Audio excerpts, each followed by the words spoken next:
Amen. Once again, members of the Fourth Estate, we are grateful to you for enabling many of us and many Kenyans to be part of this process, as it should be. We don't take it for granted. Today we will only have a session this morning because we have 3 candidates. So we will start with Kennedy Kaunda Abuga.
Welcome, Mr. Abuga. Please have a seat, and hope you're comfortable. Otherwise, you can adjust your seat to what you like. My name is Nelson Makanda. I'm the chair of this selection panel, and it's a great pleasure to have you. Thank you for seeing our advert and showing your interest, and congratulations for being shortlisted for the same. I want to invite my colleagues to introduce themselves, and then after that, we will come to you. Please, Linda. Thank you, Chairman. Good morning, sir. My name is Linda Kiome, and I am the Vice Chair. I want to take this opportunity to welcome you for this interviewing session. Karibu sana.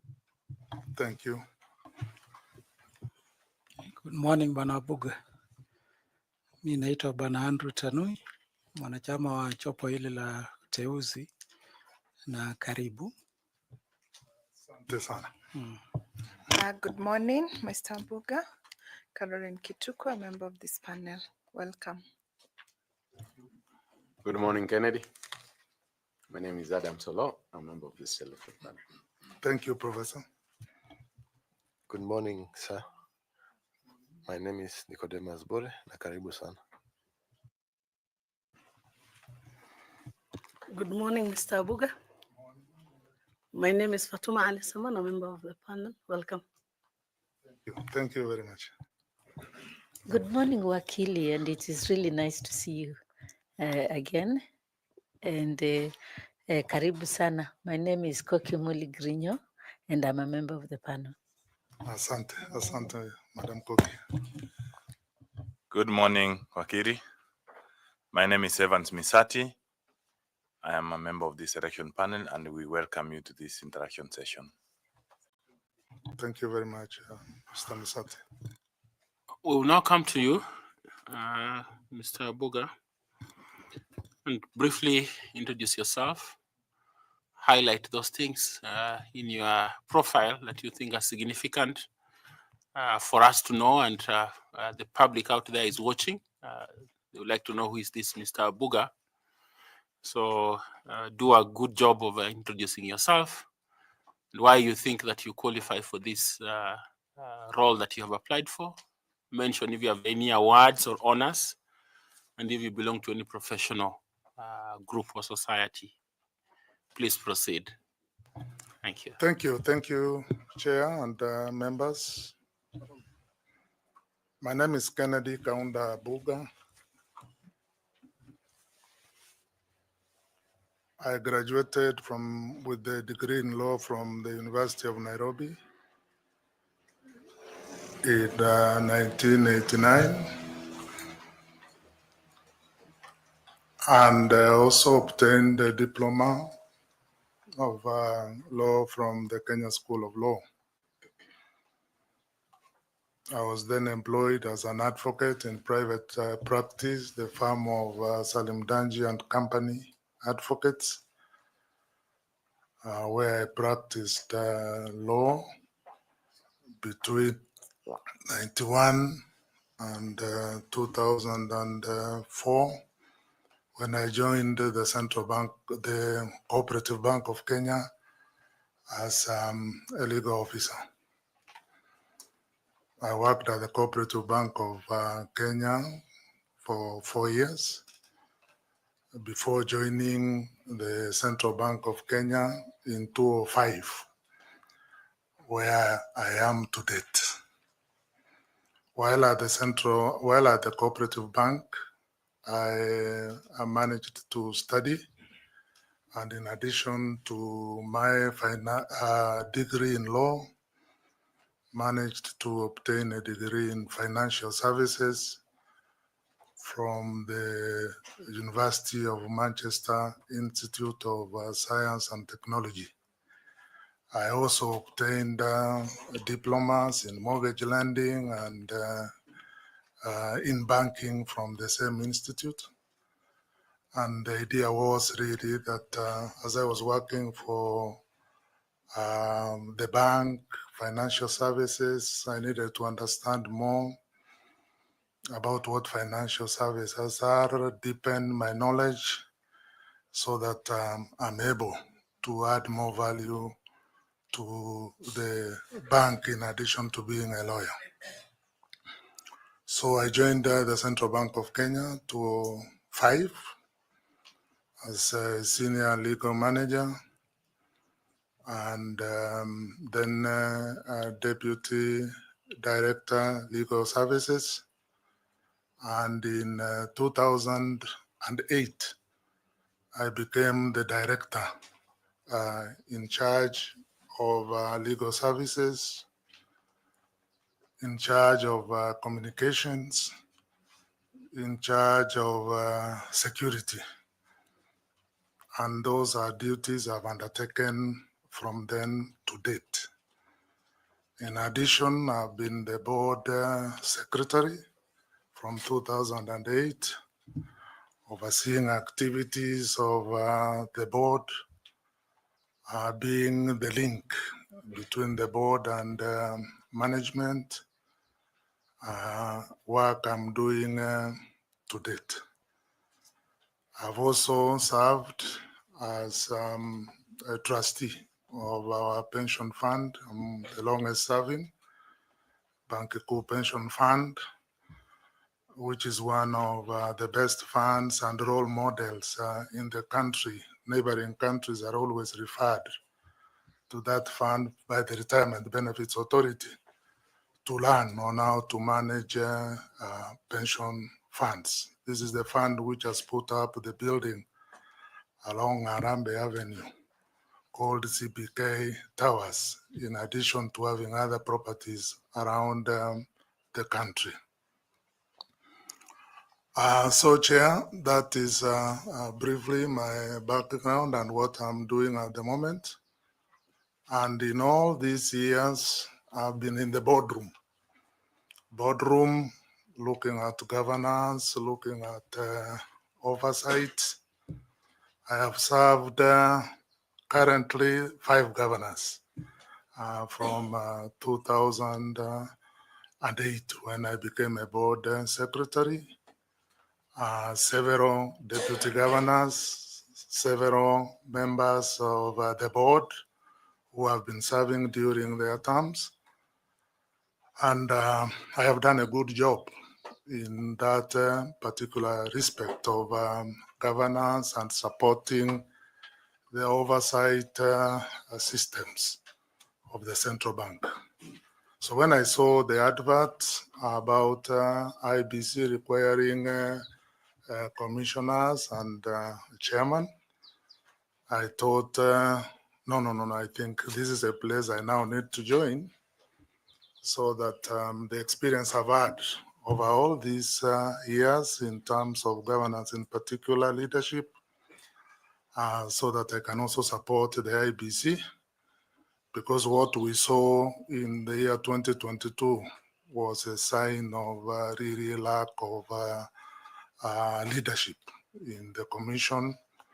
And I felt that with my experience, what I have gained, I can also make a contribution in supporting the team at the Iebc, the commissioners who will be appointed, the chairman, so that we look at the aspect of leadership and oversight and provide direction. Iebc is so critical an institution that we cannot sit on our laurels and watch it not delivering to the Kenyans what it's supposed to do. So that is my motivation, Chair, and my brief background. I'm a member of the Law Society of Kenya, member of good standing. I'm also a member of the Institute of Certified Secretaries, member of good standing as well, and other church organizations and welfare groups, which I may not need to mention here. Thank you.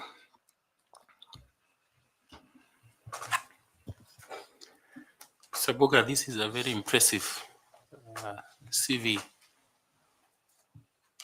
I hope that the board in Central Bank is aware that you are seeking to step out.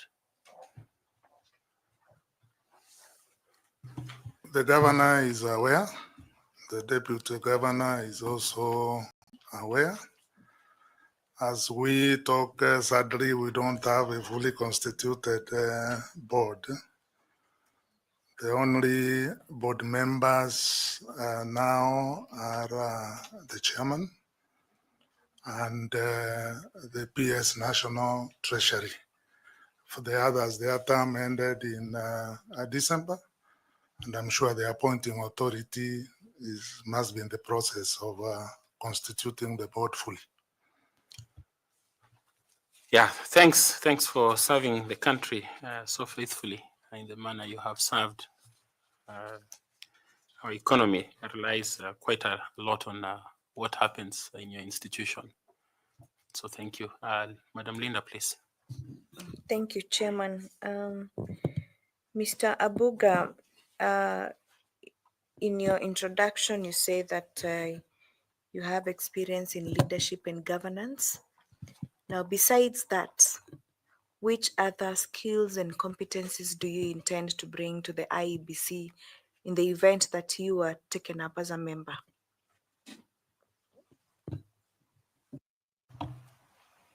I think as a lawyer also, I've done a lot in terms of law matters to do with compliance. I think it's something I will bring to the commission. As a team player, critical. You cannot survive in an institution for that long without being a team player, without being professional in your work, without being passionate, dedicated. I think these are all critical competences that I intend to bring in addition to what I have mentioned. I'm sure my addition and participation with that of the other commissioners under the leadership of the chair, who is the first among equals, should be able to propel Iebc to a better image in the public and help it to deliver in its mandate. Thank you. And in your very many years of experience, is there at any one point you have worked in an environment that has left your leadership skills tried, tested, and you have overcome? And if yes, could you please inform this panel about what happened in that particular situation? Just make sure that it's not something that will unsettle the markets. I know it. I wouldn't want to comment on market. Those are sensitive aspects. I would possibly talk about the board, board conflicts. You would rarely hear of conflicts of board being, CBK board being reported by the media or elsewhere. It's not that there are no disagreements. There are disagreements on issues and discussions and arguments. But because of dispute resolution and experience in guiding members of the board whenever issues arise, because of institutional memory and availability of information, perspectives, and documentation and guidelines, these matters are able and sorted out within the boardroom without necessarily coming out to the public. So a lot has happened in that respect within the board. Legal issues, as the director in charge of legal, we've handled quite difficult legal matters, others touching on currency-related issues, very sensitive matters also touching on currency and part of national security. So I've been able to handle working with the external counsel to shepherd those legal processes to ensure successful outcomes. So there's quite several areas. I'm just trying to highlight those I wish could possibly be addressing your question without a lot of details. Yes. Yes. I think that is in order. Thank you very much. I wish you the very best. Thank you, Chairman. Thank you. Thank you. Let me turn you over to Madam Caroline Kituku to ask you some questions. Council, please. Thank you, Chair, and good morning, Council, once more. So the Constitution has provided provisions for the members of public in an electoral area recall their member of parliament. Could you explain to us the grounds for recall and the procedure that should be followed by the members to recall their representative? Yes, Constitution, I believe Article 104 provides for the recall of the members. And the procedure for recall, I think members can raise signatures and petition for the recall of the members. And this should be done, I think, within after 2 years from election and 2 years prior to the next election, meaning there is 1 year window for which that is supposed to be undertaken. And it is for the Iebc then now to facilitate and progress the petitions. What I know is that there have been issues relating recall regulations. Okay, before we go to the issues, Yeah. what are the grounds for recall and how does that petition get kicked off? How does it start? Then we can come back to the role of IBC and the issues that are emanating from the court processes. The ground for recall is basically lack of confidence, which I've seen where constituents feel possibly that a member is not representing their interests well. Council, the Constitution at 104, Article 104 that you referred to Yes, earlier, yes. has specified clear grounds for recall, has Yeah. set them out. Yes. Can you be specific and tell us what are those grounds?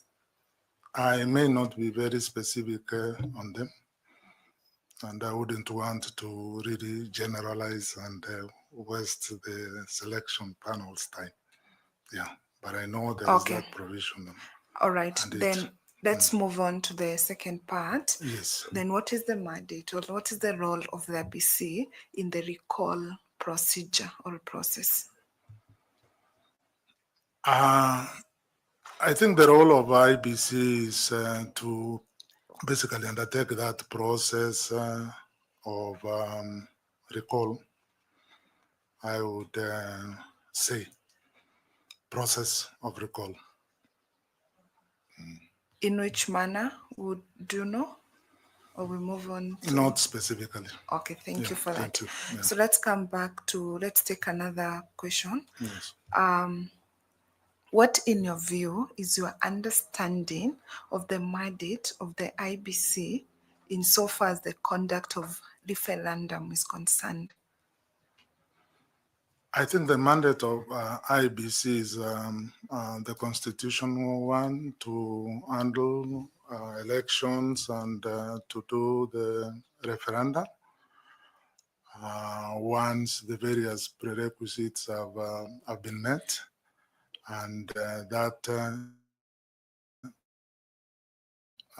involving preparations, education, and drawing of the referenda question, and preparing for that exercise and conducting the actual referendum.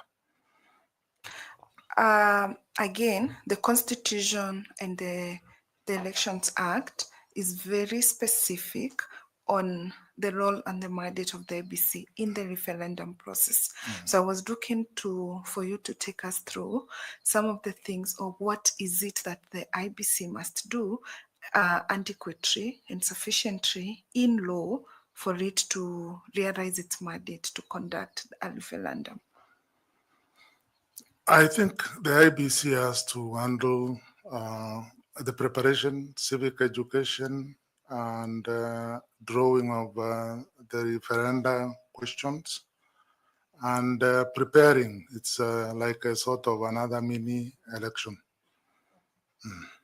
There have been 2 attempts to amend the Constitution of Kenya in 2 different times, in different electoral cycles, and both of these attempts have both failed. Would you share with us some of the 2 attempts and why they failed? We have the BBI effort as one of the most recent ones to amend the constitution, and failure of it was as a result of the courts stopping that particular process on various grounds that it did not meet the constitutional thresholds. So I can remember the BBI initiative. Can't remember? Sorry? You said you can't remember? No, I'm saying I can remember the BBI initiative to amend the constitution. Okay, what was the issues that were surrounding the IEBC issue, the mandate on referendum processes in the BBI case? I think it was the issue of how it had been initiated, the process who had sponsored the BBI, if I remember well, and it was I think the ruling and observation that the way it had been initiated was not in accordance with the constitution. I think one of the factors. That's true. I was more specific to hear the IEBC's involvement in the process, because if should you become successful and you join the IBC, one of the things that IBC does and you will be expected to provide oversight and guidance on is the referendum processes should it ever arise again. That is So true. yeah, so what was the fault of the IBC and why did the court fault IBC in the manner in which it carried out the BBI proposals to amend the constitution? I remember that the issue was IBC was expected to take the leading role to initiate and prepare for the referendum. But now it had been taken over and was being sponsored, I think, elsewhere. And some of the proposals in the referendum, like those touching on delimitation, were within the ambit of the IEBC, whose involvement then had not been comprehensive. Thank you very much, and I wish you well. Over to you, Chair. Thank you. Thank you, Council. I want to ask Kokimoli to also ask you some questions. Dr. Koki, please. Thank you very much, Chair. Wakili, the IEBC has 11 functions outlined in Article 88, subsection 4, supervising and conducting elections being at the core of it. However, in their usual work, they don't weight them as equal or as important functions. In fact, they relegate some of them to their stakeholders like voter education, facilitation of election observation and monitoring, and especially evaluation of elections. Those are just examples of the ones that, and they focus mainly on conducting and supervising elections or referenda, as if the rest are not important in the electoral cycle. And experience has shown that each one of these functions is critical to contribute to the integrity and the credibility of the elections process and the outcome at the end. And if you neglect any of them, it's going to undermine or sabotage the outcome of the elections. So in a bid now to transform IEBC, this process here is identifying members, potential candidates and members like yourself who are going to help Kenya transform the business of conducting elections in a more professional manner. Given the opportunity to become a member of the IEBC, how are you going to weight these activities or the functions of IEBC equally and allocate budgetary budgets to them so that they are conducted and none of them is neglected? Just give us a strategy of how you are going to link all these electoral cycle activities together. Thank you for the question. It is true, as you observe, that focus has been more on elections and referenda, other than the other functions, which of course include like matters to do with voter education and matters to do with registration of voters, cleaning up of the voter register, regulating funding as part of the IBC's role. So I agree that there will be need to ensure that the other parts of the mandate are not neglected, and they are also taken up, planned for, budgeted for, and undertaken. But I do appreciate that funding has been a problem for IBC, not IBC alone. I think across government, resources are not necessarily sufficient.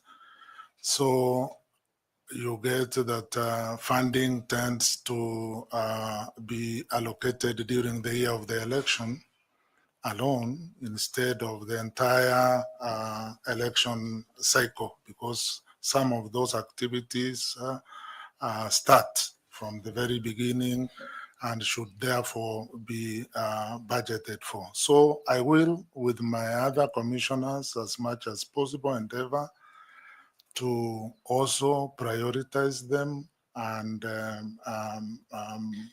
organize for their funding, lobby for funding, and ensure that they are not left behind, and ensure also that the election cycle is not centered on the last 1 year. It is the entire process, because planning, budgeting, all the way around requires focus and funding, I think. So those are some of the steps I'll take, Madam. Thank you. Thank you very much, Wakili, and all the best. Thank you, Chair. Thank you. I want to ask FCPA. Tanui to ask you some questions, please. FCPA. Thank you, Chair. And Banabuga, I want you to bring you home. You told us that you're bringing in leadership and governance skills. And in your introductory remarks, you talked of your experience on what you saw at Bomas in 2022. So as a start, you've been at Central Bank almost all your career. What type of board do you have at Central Bank? We have an oversight board. Yeah, generally boards provide oversight. Yes. Yeah, there are policy boards, there are advisory boards, there are executive or governing body boards. So what's the nature of the board? The policy. What is the nature of the board at Central Bank? Policy. It's more of policy. It's more of a policy board.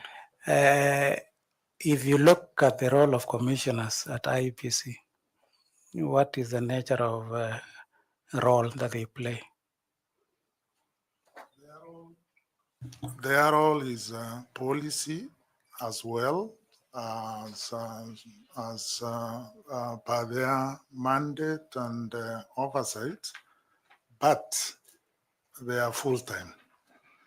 So what does that imply? That implies that their focus is their focus and involvement is more closer to management than an ordinary board who meet during quarterly meetings or when need be. And I believe this is because of the importance of Iebc, the need for constant decision-making, constant reviews of actions and initiatives, and constant need for decisions. So given the opportunity, so how different will you handle that board or being a commissioner, unlike the way you are handling or how the Central Bank Board is currently governing CBK? How different is it, the two, in terms of the approach? I don't think there is much difference between the two.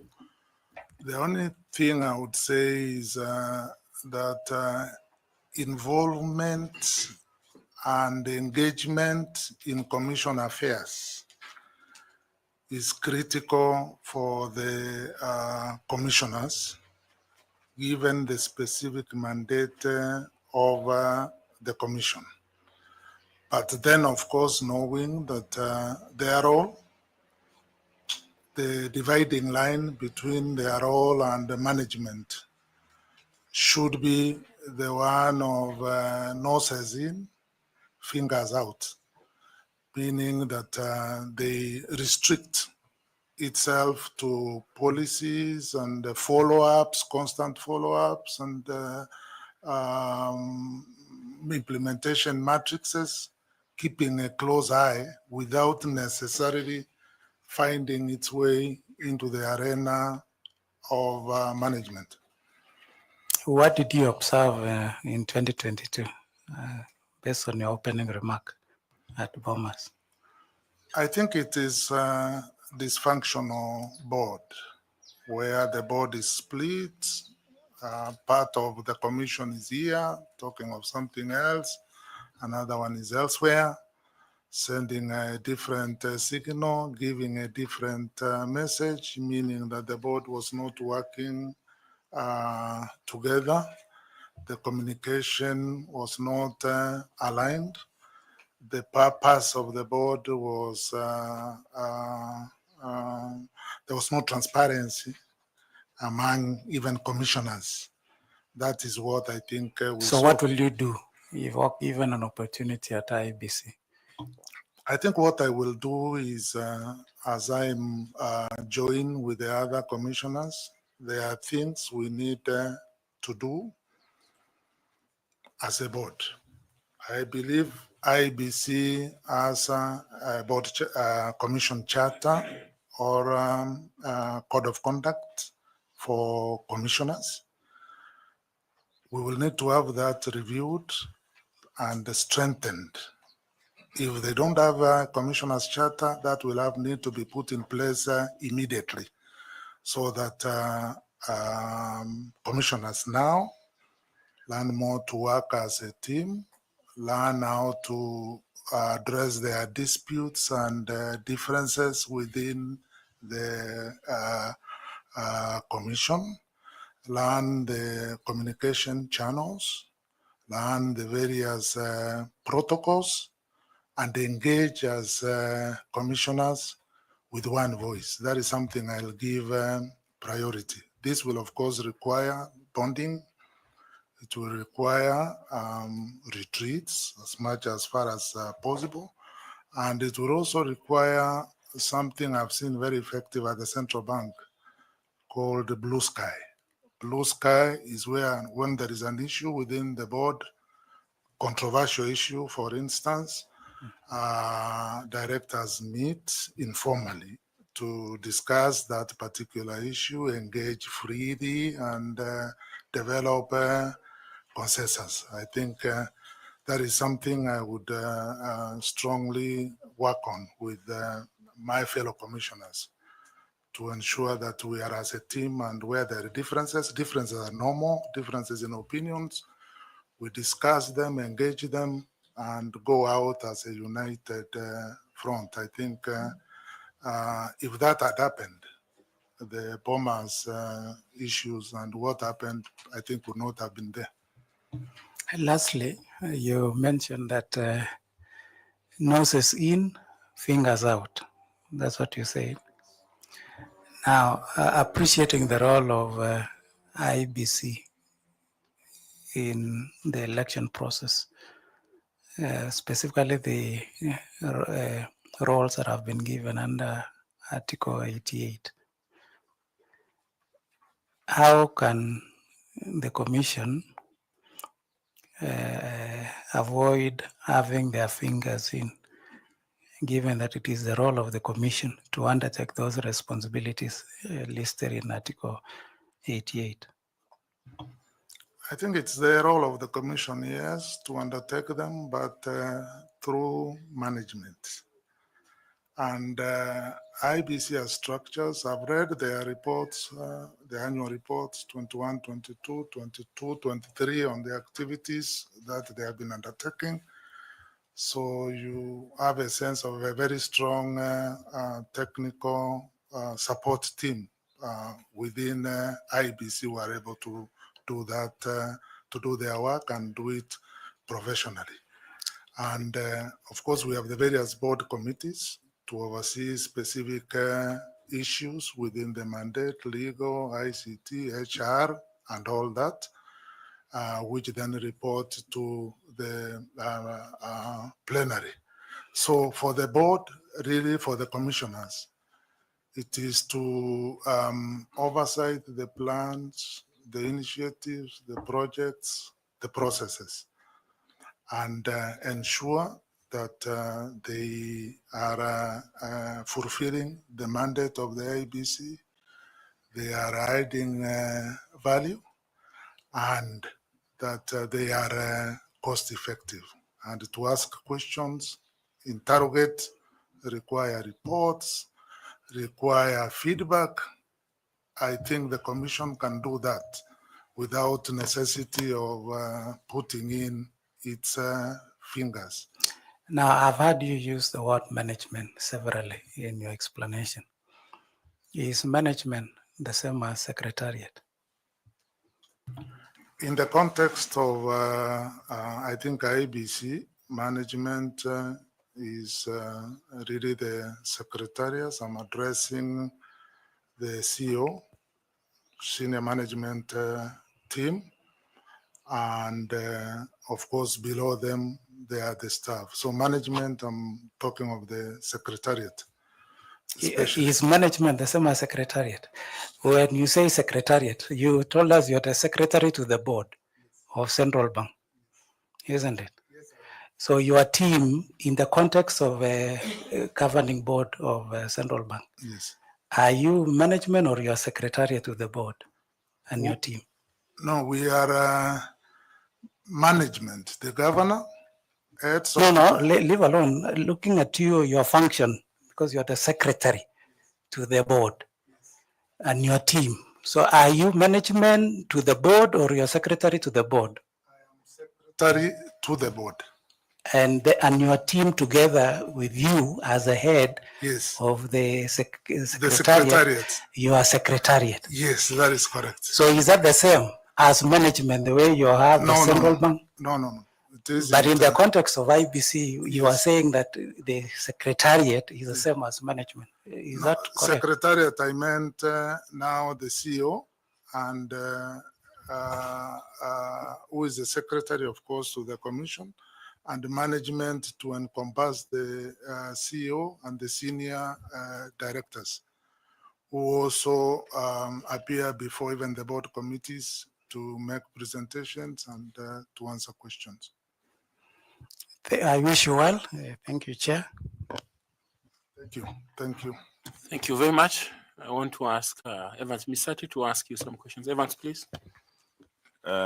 Thanks so much, Ken. I want to take you to the issue of money. You are working in an institution where when somebody looks at you and says you have been handling issues of policy in regards to money. Now, the Election Campaign Financing Act, the 2013 one, has met several challenges. The first challenge was even at the enactment of the act, part 2 of it, but 1A of it, it says suspension of operation of the act, meaning the people who are enacting the election campaign finance, they actually suspended so that isikue for them, ikue kwa wale wengine. 2017 ikiwe kwa wale wengine, wakasukuma kwa wale wengine.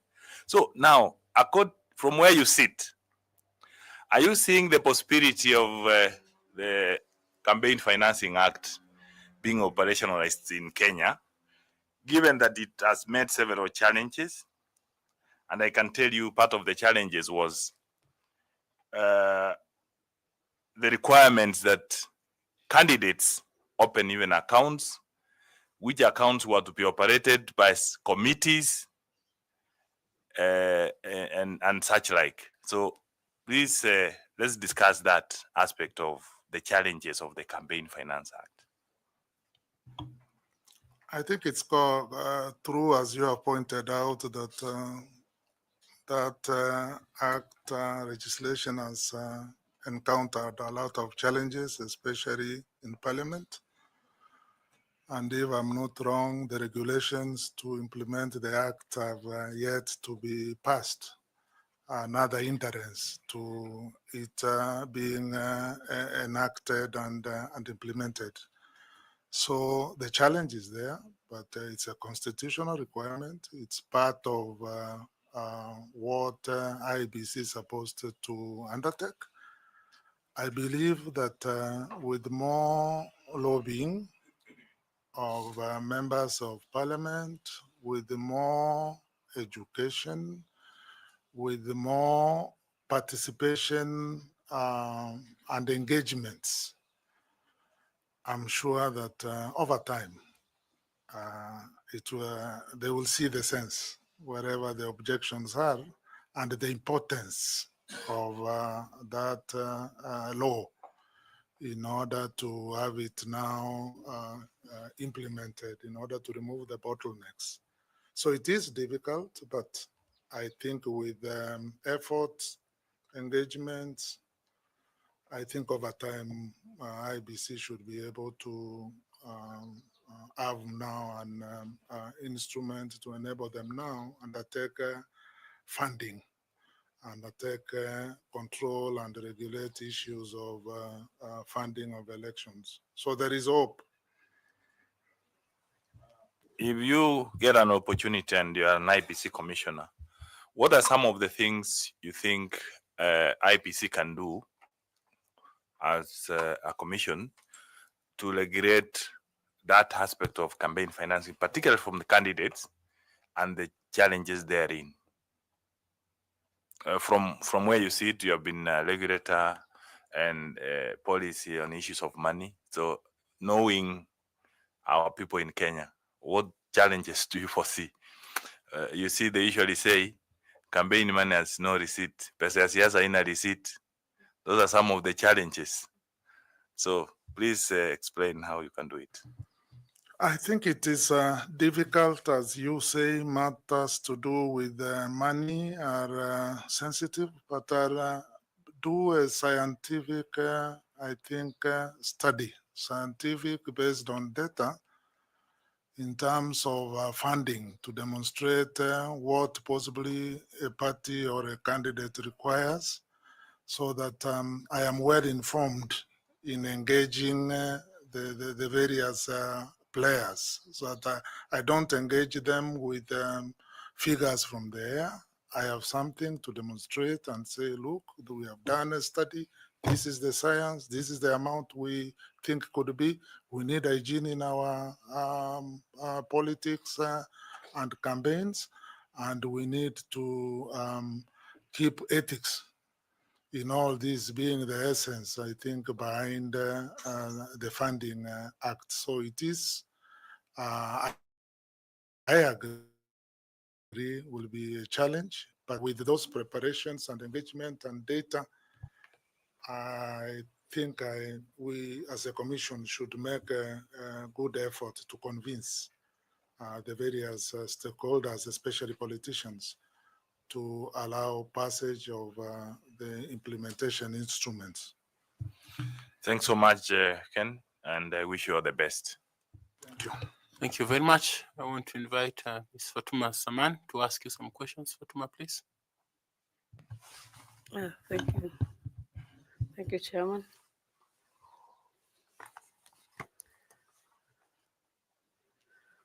Mr. Abuga, would you please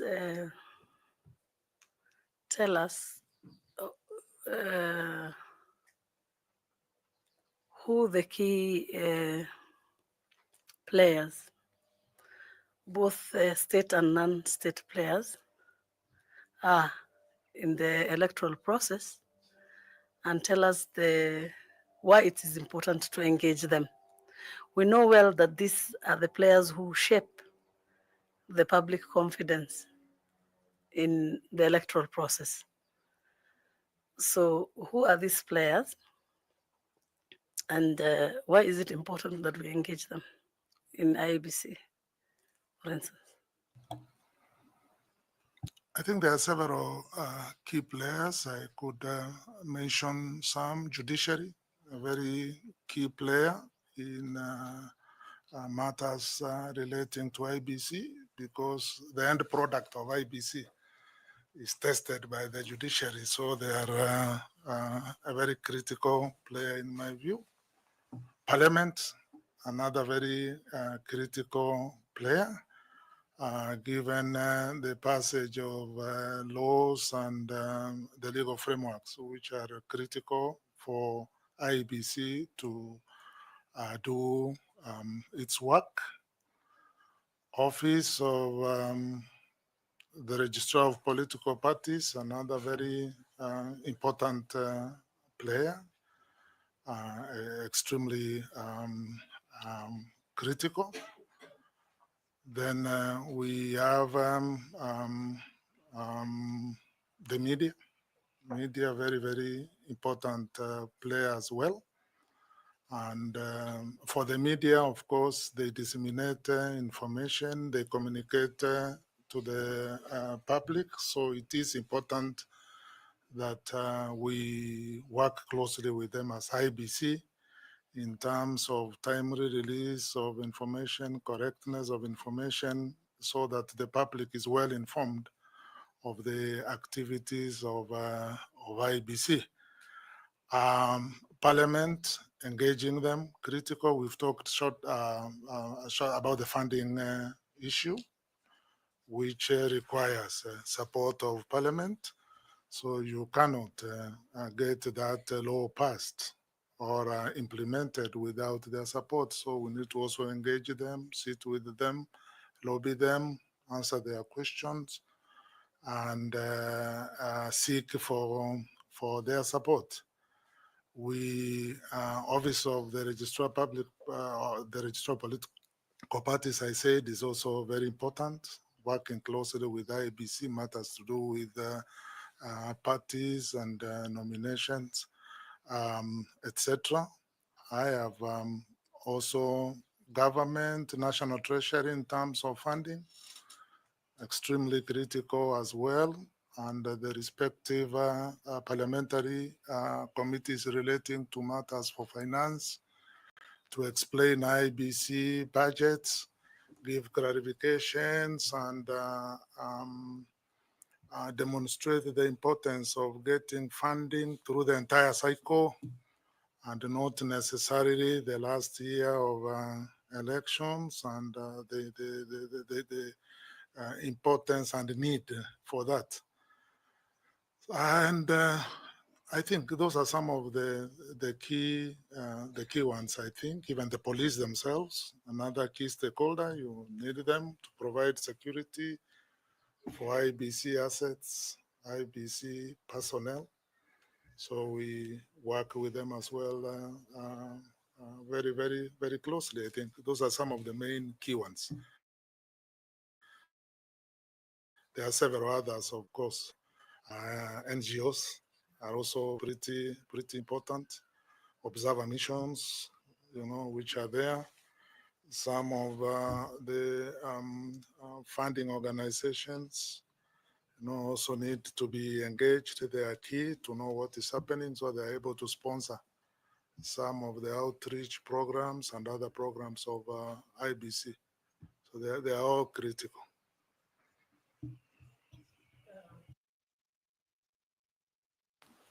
Most of the ones you've mentioned, apart from the NGOs and the observer missions, are government. Are the voters important players? Are the members of the public important players? Extremely important. Members of the public. Why is it important to engage them? They have to be engaged because this is where we are building confidence and trust. At the moment, that trust and confidence is very low. So if we do not engage them, then we are continuing to be opaque and not transparent. So we need to have forums, sessions with the public, the Gen Zs now, to also sensitize them about our programs, give them opportunity to ask questions about the electoral process, clarify, so that we carry them along. Actually, they are one of the most critical stakeholder, even without the others I have said, because if you don't have their support and trust, then all the rest will be very difficult to achieve. apart from the public confidence, what is the other result that we'll achieve by engaging all these players?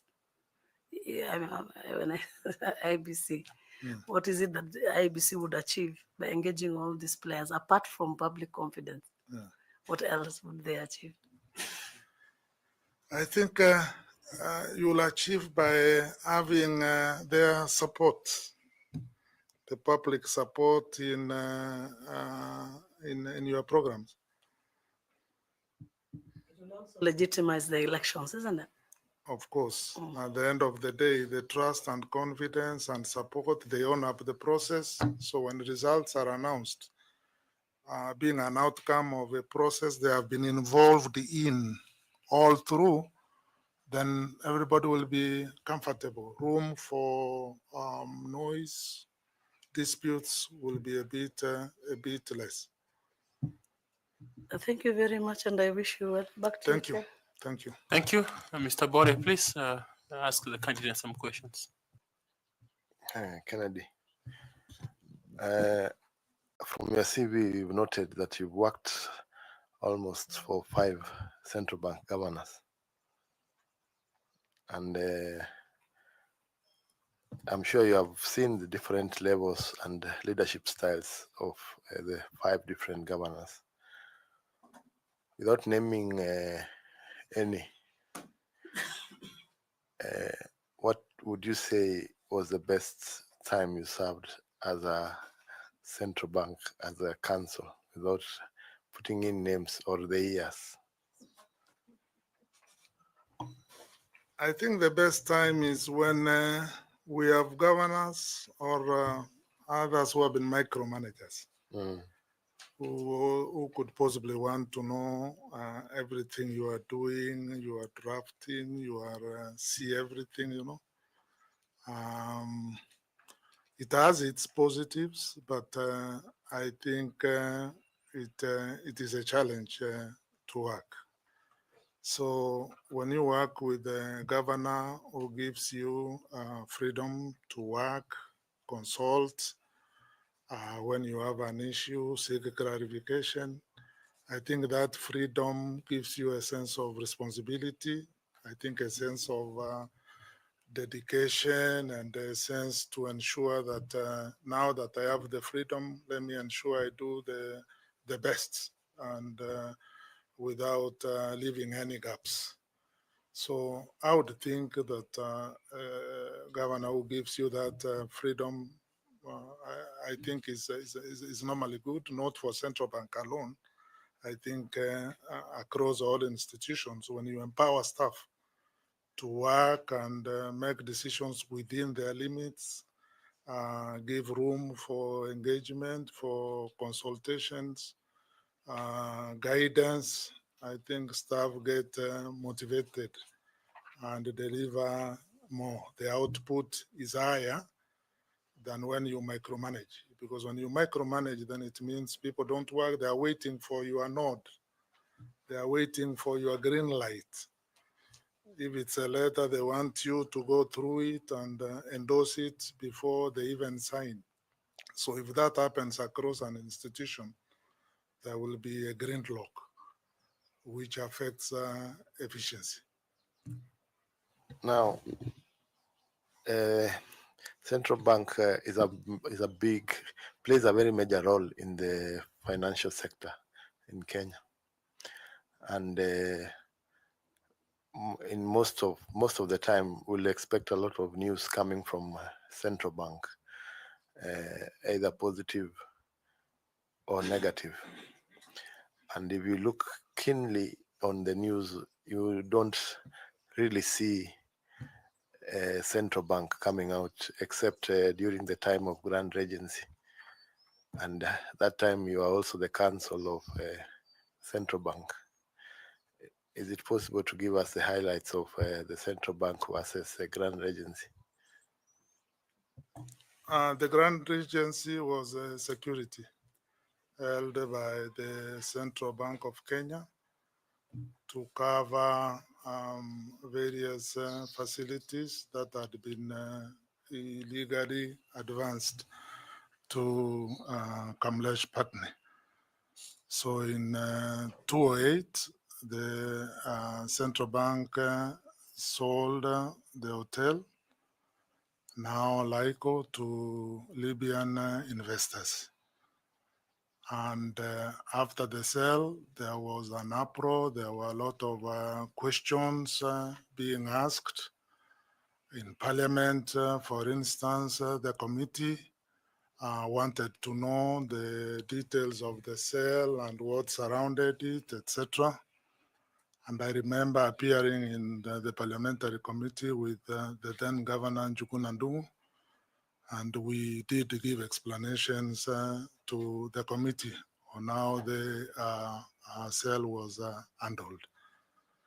There was subsequently the Coca Commission, which was also appointed to investigate the transaction, and we did appear before the commission and made our explanations.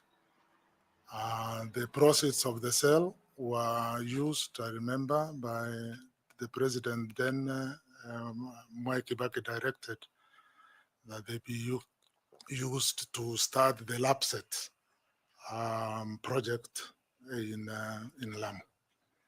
So we did appear before Parliament, we did appear before the Commission, we did explain, and we did provide all the relevant supporting documents relating to the sale.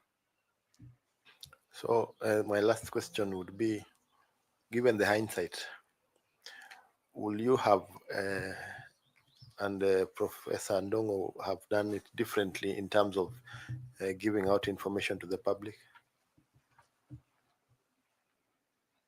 I'm not sure that we needed to give information to the public because this was a security of the central bank, which was being auctioned to recover money, which I think was the role of the central bank to do. So, but the information was presented, I think, to the right forums when the need arose. And the issue was public in the year 2008. I think those who are reading papers there and watching radios then could saw how the matter went and how it was handled and how it was closed. Thank you, Ken, and wish you all the best. Thank you, Mr. Bore Asante. Okay, I want to ask Prof to ask you some questions, Prof. Thank you, Chair. Kennedy, you're coming from an institution that you can say is sublime. In other words, when there is Goldenberg, the way my colleague Bore has asked you, the heat doesn't go to central bank directly, it goes to the executive. When the dollar skyrockets, the heat doesn't go directly to central bank, it goes to the executive, that you are the regime. Now you are seeking to join an institution in which the heat will come directly to the commissioners therein, including you, should you succeed. My question, therefore, is, as a member of the Iebc, how would you ensure that your decisions and leadership reflect the long-term national interest rather than the short-term political pressures? Because they are going to be there, should you be there. I think you are right, Prof. There will be heat, certainly, and the heat is on the commissioners. And luckily, I took that heat during the incident that Mr. Bore has referred to. So to an extent, I'm battle hardened. and battle hardened. And the key thing in taking it is to ensure that you've done the right thing within the law, within the policies, procedures, and processes.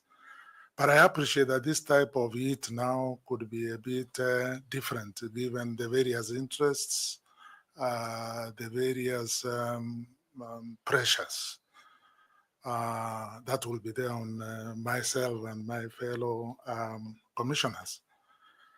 I think we can manage this, and how to manage it is what I alluded to earlier, that we as a commission, we have a unity of purpose. We know our role as commissioners. We know the ethical framework within which we will be working on. And I indicated earlier that if we do not have these charters and codes of conduct to guide the ethical conduct of the commissioners, then it will be difficult. But as commissioners, once we appreciate that and we know pressure will be there for sure, the issue would be now as a team, how do we handle the pressure? How do we discuss? How do we ventilate? And that is where I talked about the blue sky issue of saying you don't have to have everything recorded and documented in a formal setup. Meet, discuss the issues openly so that every decision you make is a decision well thought out, whose consequences have been weighed. One of the aspects, of course, of oversight and governance is risk management, risk and balancing risks. So you balance them, knowing what the interest of the country is, not the interest of an individual political party or whichever other force. So specifically, Prof, then it's, I think, the unity of purpose which needs to be developed within the commissioners, trimming of egos, and appreciation of the critical role and the big picture. I think once you stand together, once the heat comes, then I'm sure you are able to handle it and manage it more effectively. Thank you. My last question. You have served in Central Bank, 5 governors and counting. In a country where political godfathers play a key role, as we were told in one of the dailies recently, in a country where at times you are sent packing simply because you are not my man or woman, what is the magic that has kept a Buga serving, and serving? You remind me of the smiling Attorney General, my good friend, who it's only the constitutional clause that said they have to leave office. That's when he left the office. What is it in you that you think has kept you steady in the job, very high profile job? And what is it that would make us feel that this is the right man for the commission? Thank you. Thank you for that. I think it's very simple for me. Professionalism. I've been an astute professional, undertaking my duties without fear, without favor, and guided by, of course, the laws, processes, and procedures. Key. Number 2, I'm very passionate, very energetic, very committed, and very diligent. So anyone, governor coming in and working with me, is able to detect that very quickly and to rely on me. Why I've survived most is integrity. I'm somebody of very, very high integrity. Without integrity, I would not have survived this long, because it's very easy, to pick out somebody who has no integrity and have a case and knock them out. So that is the way I would put it, but I would put it as somebody really who does his job and does it well. Somebody who's a team player. I'm a great team player. Somebody who is very engaging, very attentive, very willing to work with others, listen to the various viewpoints, and consensus-minded.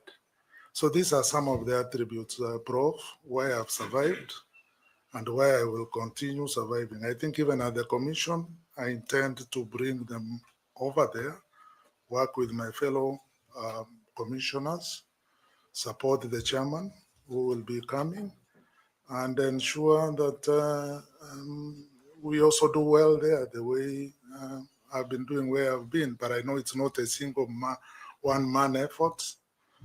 I'm not Superman. I work with others, and gelling, team building, bonding, I think we can do it. Thank you, Chair. Prof, just before you come back, I would like to clarify something from Buga. Council, you said in your introduction that the leadership in the commissioners in 2022 demonstrated lack of leadership. What did you mean? What I meant is that when you see a commission divided with various splinter groups going out there in the open, it means that there is a problem within that commission. And that problem, more often than not, is leadership. Meaning that within the commission, the structures that exist do not provide room for either ventilation, or do not provide room for engagement, do not provide room for dispute resolution. They do not provide room for having an avenue for unity of purpose. And all those lead to leadership. Because where there is good leadership, all the various aspects are in place. When a dispute arises, there is a mechanism for having it discussed and positions taken. Leadership goes with ethical frameworks. Ethical frameworks ensure that you shield yourself from external interference, because that is normally where the problem is. The calls from politicians and other people, how do you handle them? And the best way of handling them is to be transparent and discuss and open and take a stand.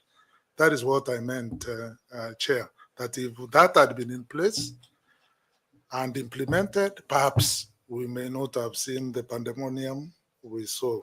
And if it is in place, then it wasn't implemented properly and was not effective.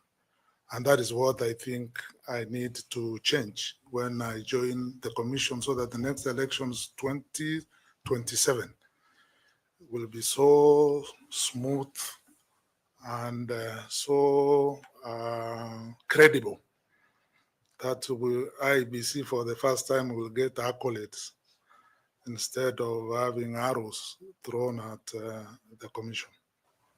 Thank you. Prof, do you have some 2 questions?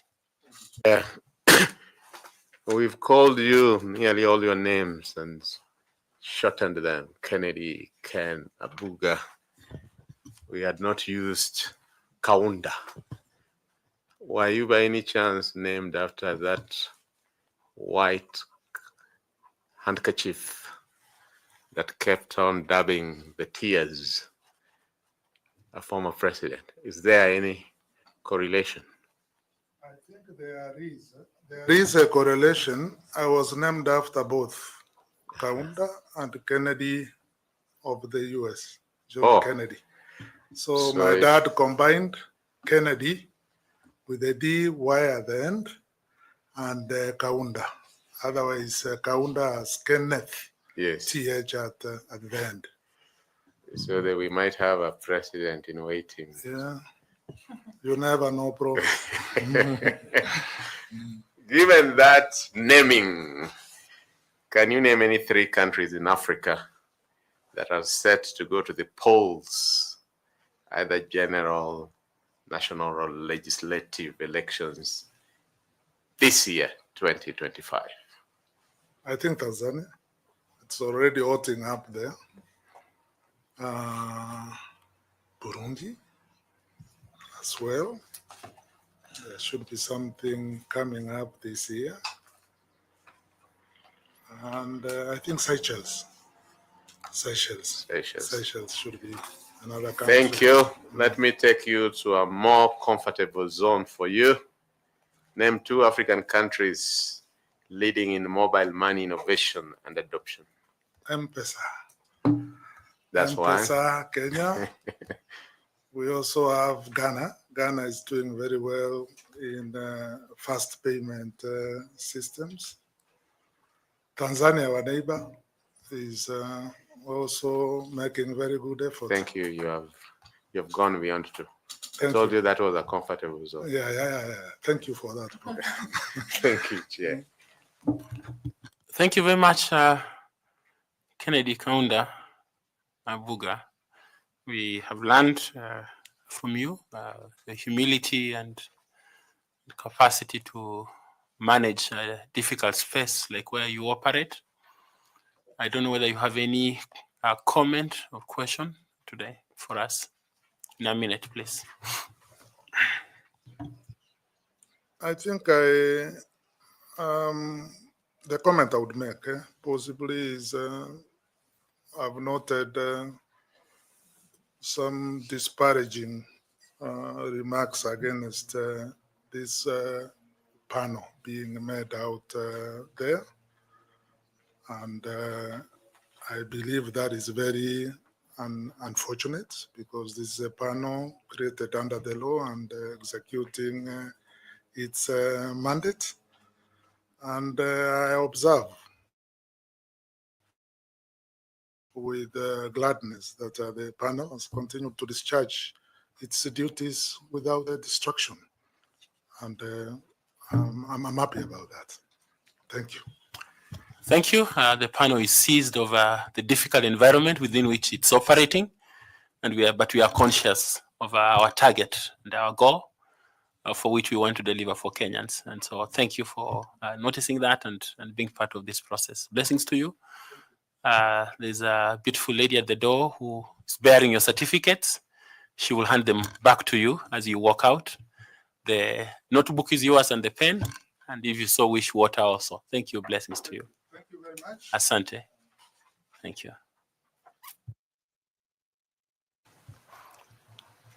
Okay. You can take 5 minutes to stretch so that we can call the next candidate, please. I'll give you 5 minutes. Thank you.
Welcome, Mr. Leonard Njenga.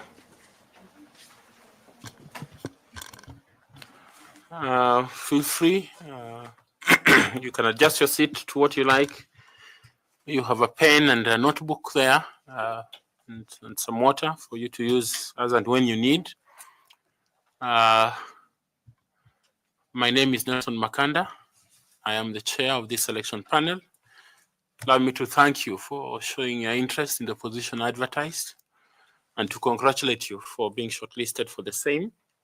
And just say that this morning we'll have a brief introduction, getting to know you, to hear and try to align who you are with the CV that we have seen and the needs of the commission.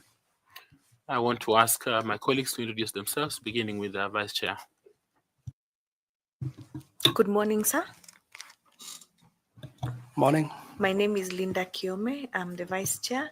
I take this opportunity to welcome you for your interview session. Thank you.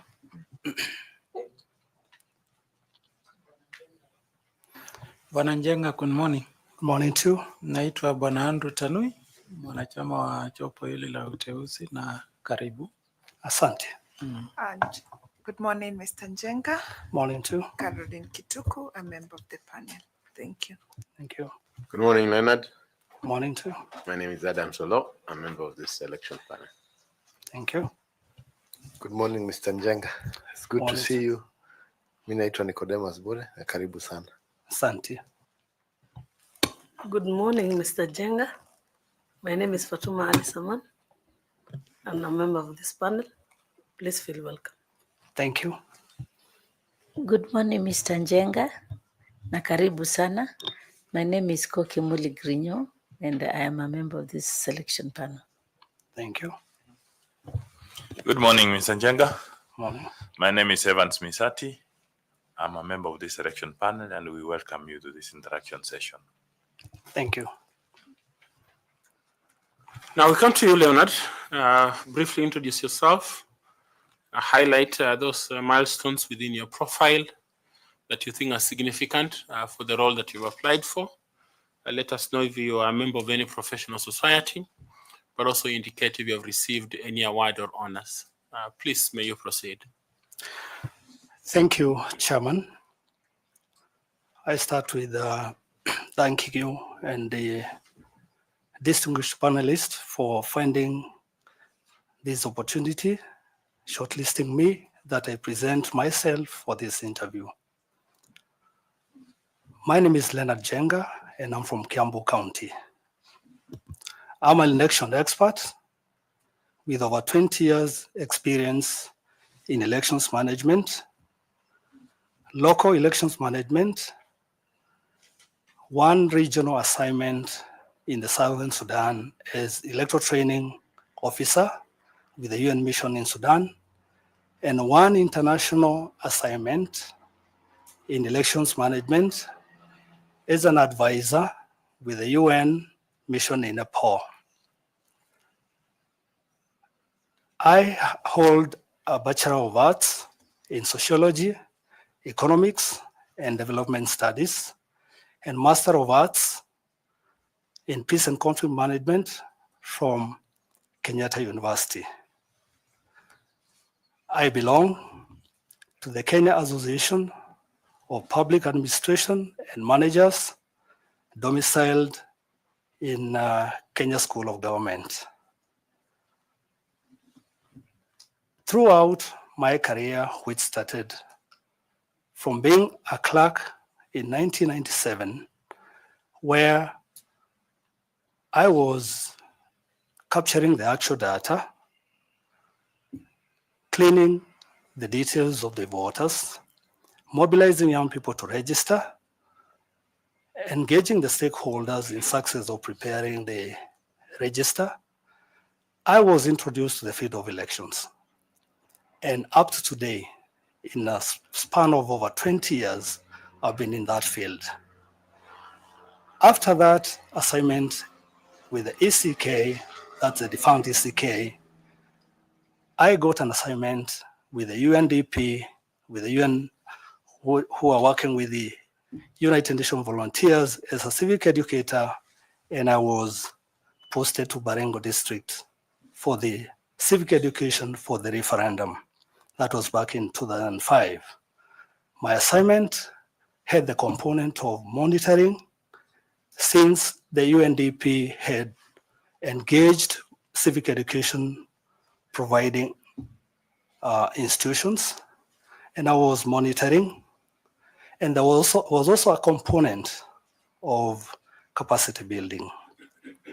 Later, I was deployed to Nepal as an advisor for the CA elections, where that was after the unfortunate incident of the last Hindu monarchy, where at the same time, there was the insurgence of the Maoists.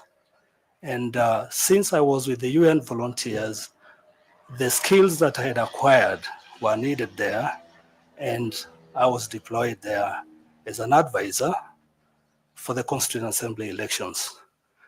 We completed the mandate and the elections were done. Then I was deployed to the South Sudan as an electoral training officer, also with a monitoring component and capacity building, working with the stakeholders too. It's during my tour in Sudan, which was a post-conflict environment, that I honed skills in managing elections in situations which are not normal, especially where you have armed combatants being part of the electoral process and they seek positions in an election. That was a challenge that the referendum, which was for unity and secession, the UN had to ensure that there was impartiality in the commission, which was managing the civic and voter education. During that time, there came up an opportunity in Kenya, and I came back home and I was hired by the IIEC as an elections coordinator.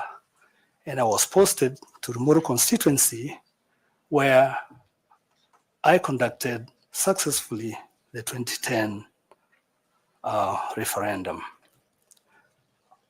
In the referendum, I was successful. I recruited temporary officials. I managed logistics and also built consensus.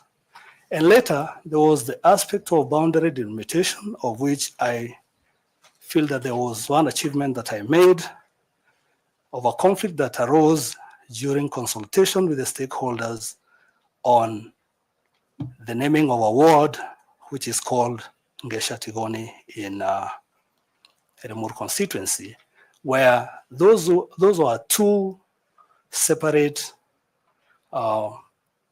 communities, and after the alignment of boundaries, Ngesha and Tigoni never felt that they would lose a name. I consulted the stakeholders and we were in agreement. We don't have to lose a name and lose all the gains that we had achieved in that boundary delimitation. And that's how Ngesha Tigoni ward came about. Later, I was posted to Ruto constituency, where I conducted registration for 2013 election. But I was transferred to Yatta constituency, where I was the returning officer, undertook all the activities for the election cycle, and I delivered that election without any contestation. Then I was transferred to Malala constituency, where I also conducted the election as a returning officer, which was a different environment from where I was. I was able to surmount all the challenges and delivered an election without a challenge. Later, I had a short stint at Gatanga constituency. That was before the 2022 elections, and I conducted voter registration. Later, transferred to Dagoret North constituency, where I am right now, and I delivered 2022 general elections without a contest. Chair, I thought of tendering my application and interest because I'm coming from implementation where elections take place. I've seen it all. I've seen the challenges. I have many lessons I've learned from other countries. At the same time, Chair, not to forget, I've done a number of election observations, including Egypt, Ghana, Malawi, Zambia, and South Africa, with lots of lessons that I've been having them and aspiring. If I get that opportunity to be in policy, most of those lessons that I've learned, I would take to policy and get incorporated in improving our management of elections. At the same time, I've been successful in recruiting competent officials, managing conflicts, of which I have to say, because of my passion in elections, I've even published a research work on elections preparedness and acceptability of elections. And that work is available and has been used by other practitioners. So, Chair, in this conversation, I hope I'll have a hearing and I will be able to say and demonstrate whom I am, the skills I have, and why I want to be a vision bearer. I have been implementing from the ground. In fact, in the circles, we are called the people from the ground. Success in working with young people, of which we have seen. We need to incorporate their thinking, the way of doing work, and we also mentor them. Thank you, Chair. Thank you. The hearing is here, so proceed. Thank you. Bwana Linda, please. Mama Linda. Sorry. Thank you, Chairman. Mr. Njenga, now being a groundsman in the electoral cycle, Yeah. and having all that experience in the elections, Yes. what key skills and competencies do you think are relevant and essential for the team of commissioners of course, that you will be utilizing as a team in the event you're taken up as a member? I'm alive to the fact that commissioner level is a policy decision-making level. I'm coming from implementation institution memory, where given an opportunity, I would sit down with colleagues and being led by the chair, I would be in a position to discuss with members of the commission and tell them, this has been existing. I've been on the ground. I've been able to achieve this. And now these are the gaps that exist. There is the aspect of corporate governance and having that training, which I've acquired for many years, starting with the leadership and development training from the Kenya School of Government and senior management. I believe the skills that I possess and I have the project approach skill, whereby in all my assignments, I've taken them with a start and an end, with a monitoring component, enough resources, and evaluating each and every phase of my implementation. The policy level requires leadership. I will be cognizant that the chair, being first among equals, will have to have the advantage of someone who has experience in conflict management, not only experience, but even certification and an interest. And that's how I will be engaging my colleagues professionally and observing the ethos and all those I would call values that are applied in decision-making with accountability and responsibility. Thank you, Mr. Njenga. Thank you. Chairman. Much, Carol. would you like to ask some question, please? Thank you, Chairman. Mr. Njenga, Yes, Madam Carol. welcome. Thank you. Amendment of the Constitution. Sure. Under what circumstances does the Constitution require a referendum before it's amended? Under what circumstances? Can you repeat again? What are the key circumstances or that require a referendum before a constitution can be amended? The first one is when it touches on articles that are stipulated in the Constitution, that for any amendment to be effected, the sovereign will of the people has to be exercised by everyone participating in a referendum. That is one. What are these articles of the Constitution, or what are their provisions about? The Bill of Rights, the structure of the government, of the executive. What about the structure? If there will be any alteration on the structure of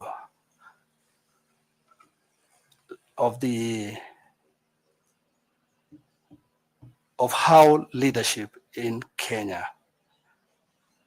is elected and how we bestow leadership, I would say, if Kenya being a constitutional democracy, where we would want to significantly alter the way leadership is bestowed in this country, I would say if you would factor in the interest of Kenyans after the promulgation of Constitution to change the executive, there has to be that aspect of. Okay, another condition? I said about the Bill of Rights. The Bill of Rights, the executive, the structure. Mm-hmm. The structure of government.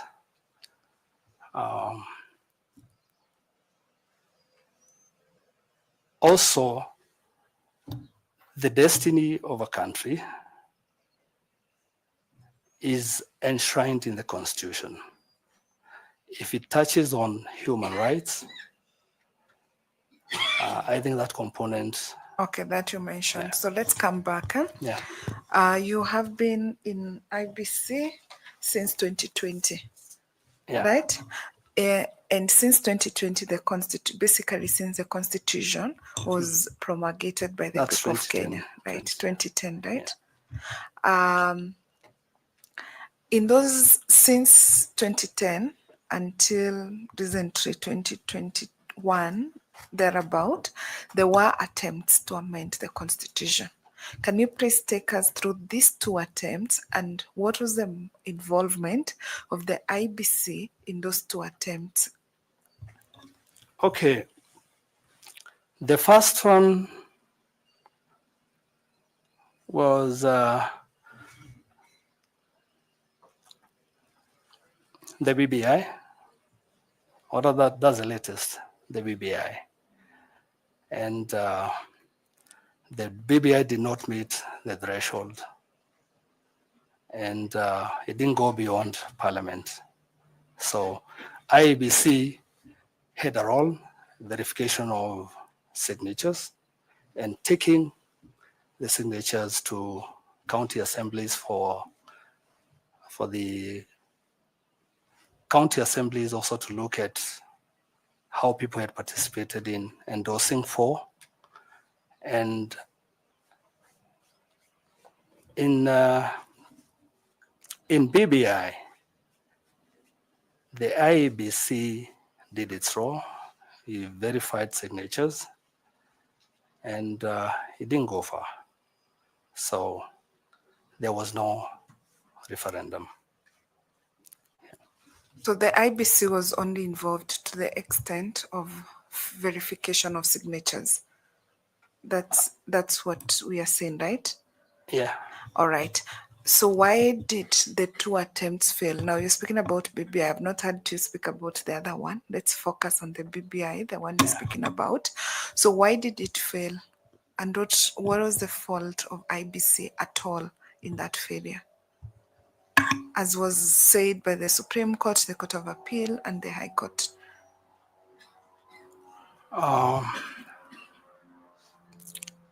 The court didn't rule in favor because there was petition, and since it did not meet the threshold of being allowed to proceed to the next level, the court ruled against it, and the issue of the BBI was done with the court's ruling. Okay, so let's come back to IBC. Should you become successful and you become a member of the IBC, and there is an attempt to amend the constitution during your tenure, how would you ensure that the IBC performs its functions and its mandate in regard to the referendum process in a constitutional manner and adequately within the legal framework? Conduct of referenda is one of the mandate of IEBC, and IEBC has to facilitate ground for conduct of the same. And it's only a referenda that citizenry can exercise their right. They have a right to voter education.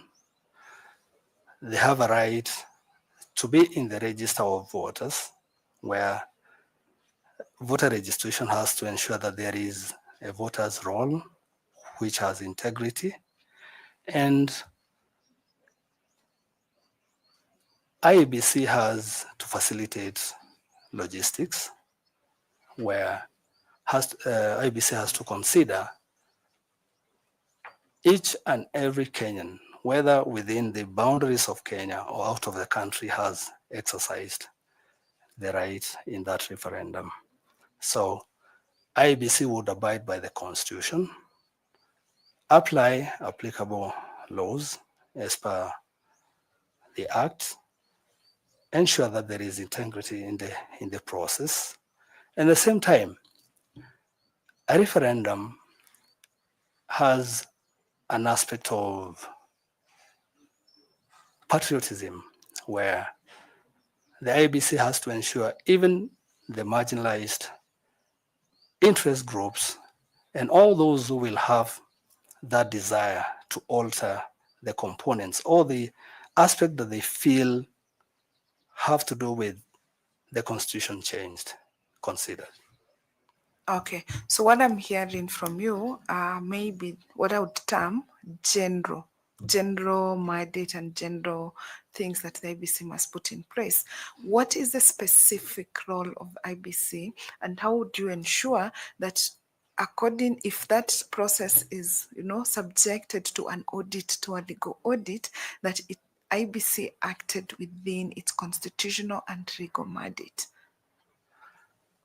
The referendum mandate is enshrined in the Constitution.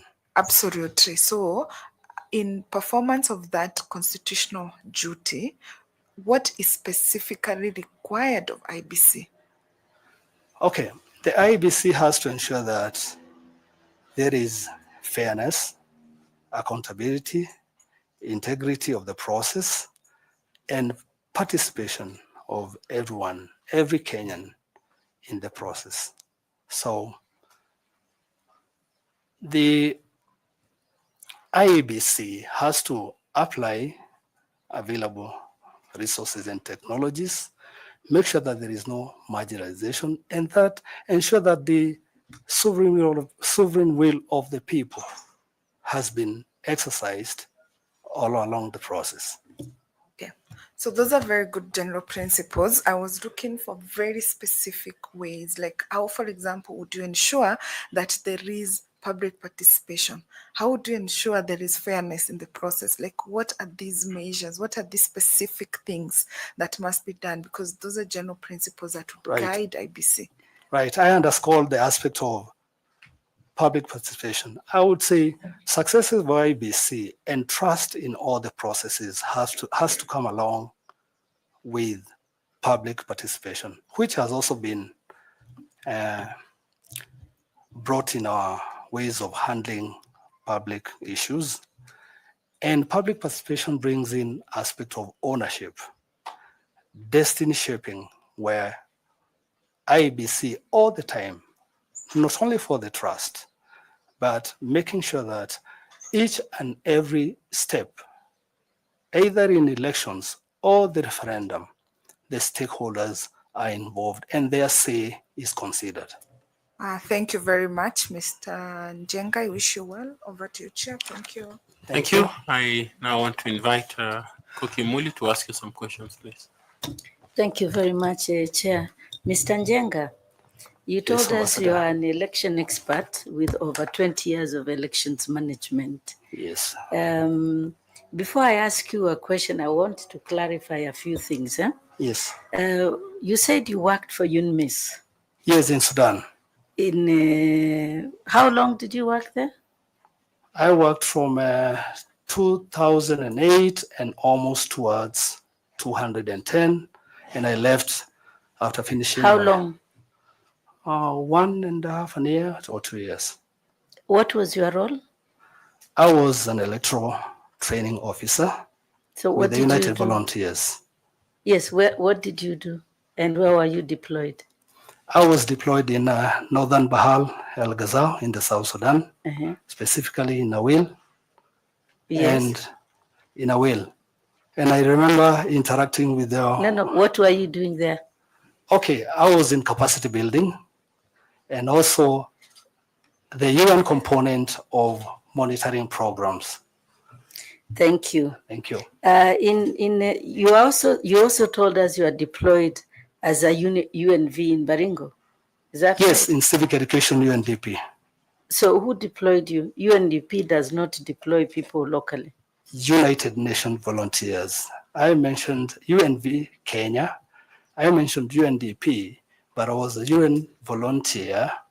Yes, which local organization deployed you? We had a consultant by name South Consulting and Professor Karuti Kanyinga. Okay. Yes. So currently, you say you are deployed as a senior elections officer. Actually, you say you are deployed you have worked with IEBC as a senior elections officer since 2010. Yeah, 2010. Where you work from the headquarters? No, I'm stationed in Nairobi County, Dagoretti North constituency as an elections officer. So senior elections officer does what? You are at what level? Are you at county level or constituency I'm level? the constituency level. Constituency level. In fact, that was only change of name from constituency elections coordinator to senior elections officer. Thank you. Thank you. Does IEBC have a policy framework for training and continuous professional development? Policy exists. No, specifically for training and continuous professional development. I'm aware there exists electoral training policy. Okay. And it has served for the purposes of various electoral cycles, of which I've been in 3 of them, but also require a bit of improvement. The reason why I'm asking this is I want to find out how often the training of election officials occurs at IEBC and under what framework, under what legal framework or policy framework, including study tours, continuous professional development, deploying people for observation missions, and all those kinds of things. Are those governed by any policy at IEBC? I have mentioned that one thing, the training policy exists. Okay, thank you. Yeah. Okay, so how often is training conducted? I want you to associate this with the recommendation of the Kriegler report? Okay, there is a gap, I admit that. And most of these trainings come close to general elections. And the Kriegler recommendation was that there should be continuous capacity building for the staff.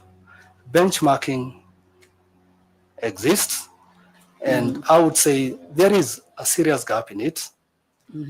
Personally, all those experiences that you have seen are personal initiative through other elections managers in other countries who invite me and I get authority. Very good, very good. Yeah. So if you are lucky and you go to the IEBC, Yeah. what best practice in both the policy framework and the application itself are you going to employ for training at commissioner level, at secretariat level, and at the temporary staff who are deployed as election officials during elections? Just the strategies, and name just three strategies. Thank you, Ambassador. Skills and competencies are very key in elections management. I would come up with enhancing a policy on productivity and skills development for every cadre in the commission. In this, I would advocate for available resources. We have so many resources. We have a lot of work that has been done, not domiciled in IEBC, but a lot of elections management resources exist. Use partnerships where many partners are willing, and I would say the policy level, to partner with the commission in transfer of skills and development. I would have other approaches. For example, the other day I was thinking of possibility of having an elections symposium or exhibition, because after 2022, I've witnessed a number of institutions even having an election framework using digital platform. And I'll give a good example, because I'm in voter education at the grassroots level. And I know all those resources are available and they'll be used to enhance the capacity and productivity of all cadres of the commission. Thank you, Mr. Njenga, and all the best. Thank you, Chair. Thank you. Thank you. FCP attorney, please. Would you like to ask some question? Thank you. Thank you, Chair. So, Mr. Njenga, these assignments that you are undertaking in Sudan and Nepal, you are there on private capacity, not as an employee of IBC. Those are my early stages. Those are, I would say, 5 years before I joined IIEC. I've been with IEBC for 15 years.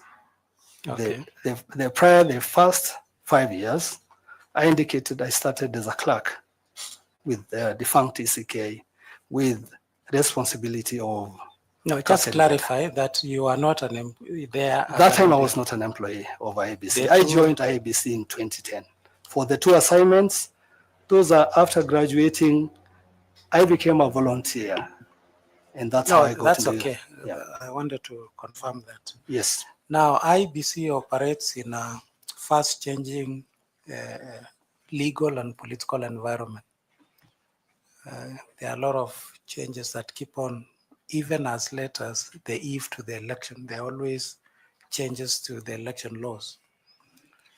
So what weaknesses might affect the ability of IBC to strategically plan and adapt to those changes? And the reforms, what reforms would you propose to help IBC to adapt to those changes or enhance its resilience to the changes? Thank you. Thank you, CPA. After each and every electoral cycle, there is post-election evaluation, where that evaluation starts from where elections takes place in identifying exactly the gaps and the successes and how that can be used to improve the next electoral cycle. So by using the evaluation reports, legal gaps are identified. And it's not only from the evaluation, even the reports from the observers, local and domestic, all those gaps that have been identified are prepared. The commission presents them to Parliament for making the running of the elections better. So on the legal aspects, I would say has to do with the commission preparing all the legal reforms and engaging the stakeholders all through, because candidates, political parties are key, and the Kenyan people also want to see that they have been facilitated to exercise their sovereign will through a free, fair, credible, and an election with integrity. So all those changes, especially the legal, or rather it's mandatory for the legal ones. We have seen the ones which are already on the table. They were identified also internally by the Iebc team. I've also seen recommendation in the NADCO report, and also the Supreme Court advisories, of which have to be considered in improving the legal framework. Structural would require the commission, which I'm seeking favor to be there in decision making and give direction in terms of how to administratively improve on how elections are managed, including accountability, prudent use of the resources, building trust, and making sure that the stakeholder engagement all along is done for the sake of good conduct of elections. Thank you. And lastly, how would you handle this scenario that Mr. Leonard Njenga, a senior election officer at IBC, will now be in charge of the CEO of IBC, the two deputy CEOs, 2 deputy CEOs, 9 directors. There are 9 directors, I think 20-something managers. There are how many? There are 47 county election managers. So how would you handle that scenario, that now you are a senior election officer, but you are on top and you are managing all these people who are above you? Thank you. The structure in IEBC has all those senior levels. And I'm cognizant that I have my seniors, if I get that favor and be considered. I'm a professional. I've demonstrated the same. Being in South Sudan, I had one of my senior directors who was working in a program in South Sudan. I was, in terms of the UN, I was above her. And when we came back to Kenya, she was my senior. She demonstrated professionalism, mentoring, even if she was my senior. And it doesn't mean that because I'm coming from what you're calling the ground, that I don't see what is required up there. I have to use sense of recognition that I'm there with defined roles, responsibilities, and I would be cognizant that with seniority, there comes responsibilities. And that's how I would want to approach. Thank you. I wish you well. Thank you, Chair. Thank you. Thank you very much, Ms. Hati. Evans, please. Thanks so much, Chair. Ronald, I also want to establish your understanding of the Campaign Financing Act and part 3 of the functions of the Commission, pursuant to Article 88.4.1 of the IPC. They were saying that IPC should keep a register of authorized person, supervise candidates, set spending limits, set limits and verify sources of contributions, monitor and regulate campaign expenses, provide a framework for reporting campaign expenses, and on and on. You think it's practically possible for IPC, given that now you are a senior manager of the constituency, to be able to do all this? Remember, there's time IPC was saying candidates should open accounts, different bank accounts for sourcing. I'm now talking about operationalization of the regulations of the IP campaign financing. Thank you. First of all, I'm alive to the fact that the Campaign Financing Act, where it is, the issue of its suspension, but even by the time it got where it is, the drafters were aware of why there is need to monitor campaign financing. There was an aspect of how much a candidate or a political party uses in a contest. You look at the Kenya we are in right now, the young people don't have the resources. The women might not have the resources like men.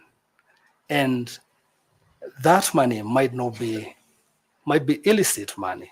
And we don't want to bring that aspect of such funds being used to acquire leadership positions in Kenya.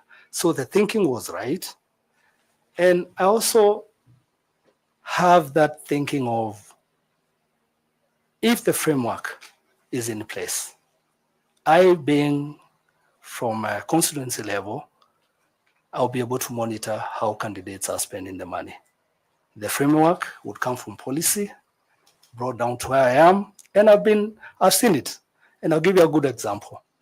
In security arrangements, of which I've been successful in my area of assignment, whenever we have meetings, I take charge as a convener.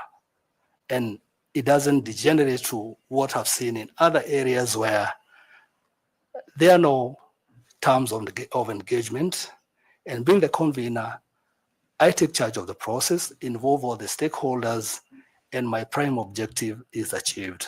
So even in campaign financing, I would come up with, from the national, of which I want to seek an opportunity to be there in coming up with that framework. Let me take you back. I want us to be very practical. Yeah. You are a constituency manager, and the campaigns are on. Yeah. You are in office. Yeah. You are preparing for the election day, and the candidates are campaigning. We have maybe 20 or 30 candidates.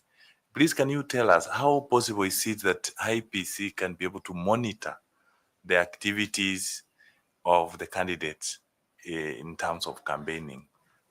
Is it practically possible? I would start with another example. How are we able to monitor the code of conduct of candidates, yet we are preparing for elections?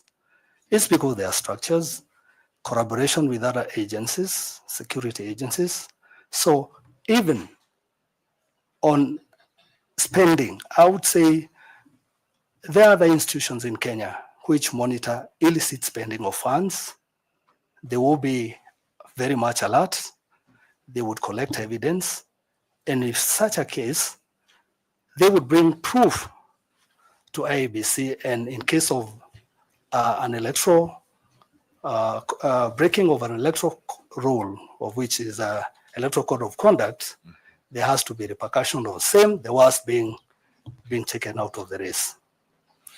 Thanks so much, Njenga. Now, let's go back to trying to understand that as a commissioner, your understanding of the environment you'll be operating in, the environment of the stakeholders.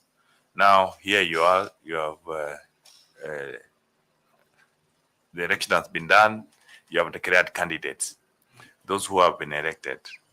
In your own view, how do those elected leaders affect the work of IEBC in subsequent years by action of during their when they are discharging their duties as elected leaders?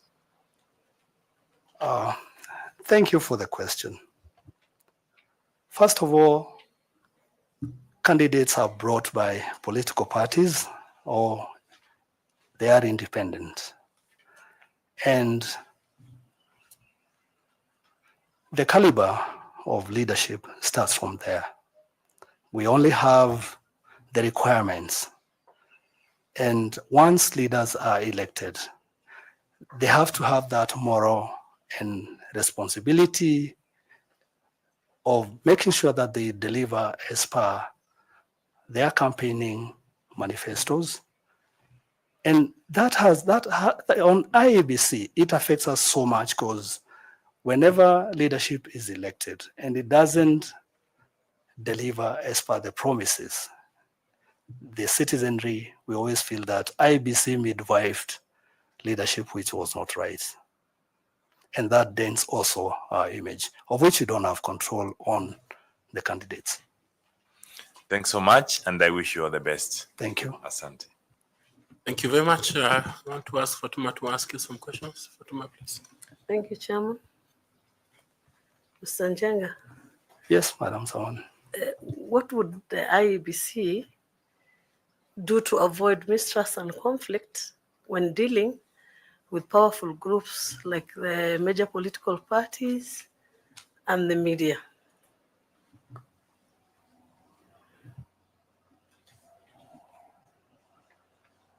Powerful groups and the media. I start with the powerful groups. IEBC should always be guided by the constitutional mandates, starting with the independence. Not being influenced in any way in decisions that are made to advantage of the so-called powerful groups. And when IEBC operates under the confines of the Constitution, and I would say for the Commission, when you have tenure of office, you're taken care of, you understand the mandate, and you're a patriot, you can always do your work. You don't need favors, you don't need intimidation, but you deliver as per the will of Kenyans. On media, constant communication and facts. Whenever there is misinformation and disinformation, come up, explain. If there is a gap, mitigate. And since media sets the pace, this has to do with trust to the institution. If media gets everything right, because you have an open policy where each and every aspect is catered, questions are answered, you have nothing to hide. Media becomes a partner in execution of duty. I do agree with you that the law sets the directions. Sure. Right? Yeah. But really, these laws have always existed. Mm-hmm.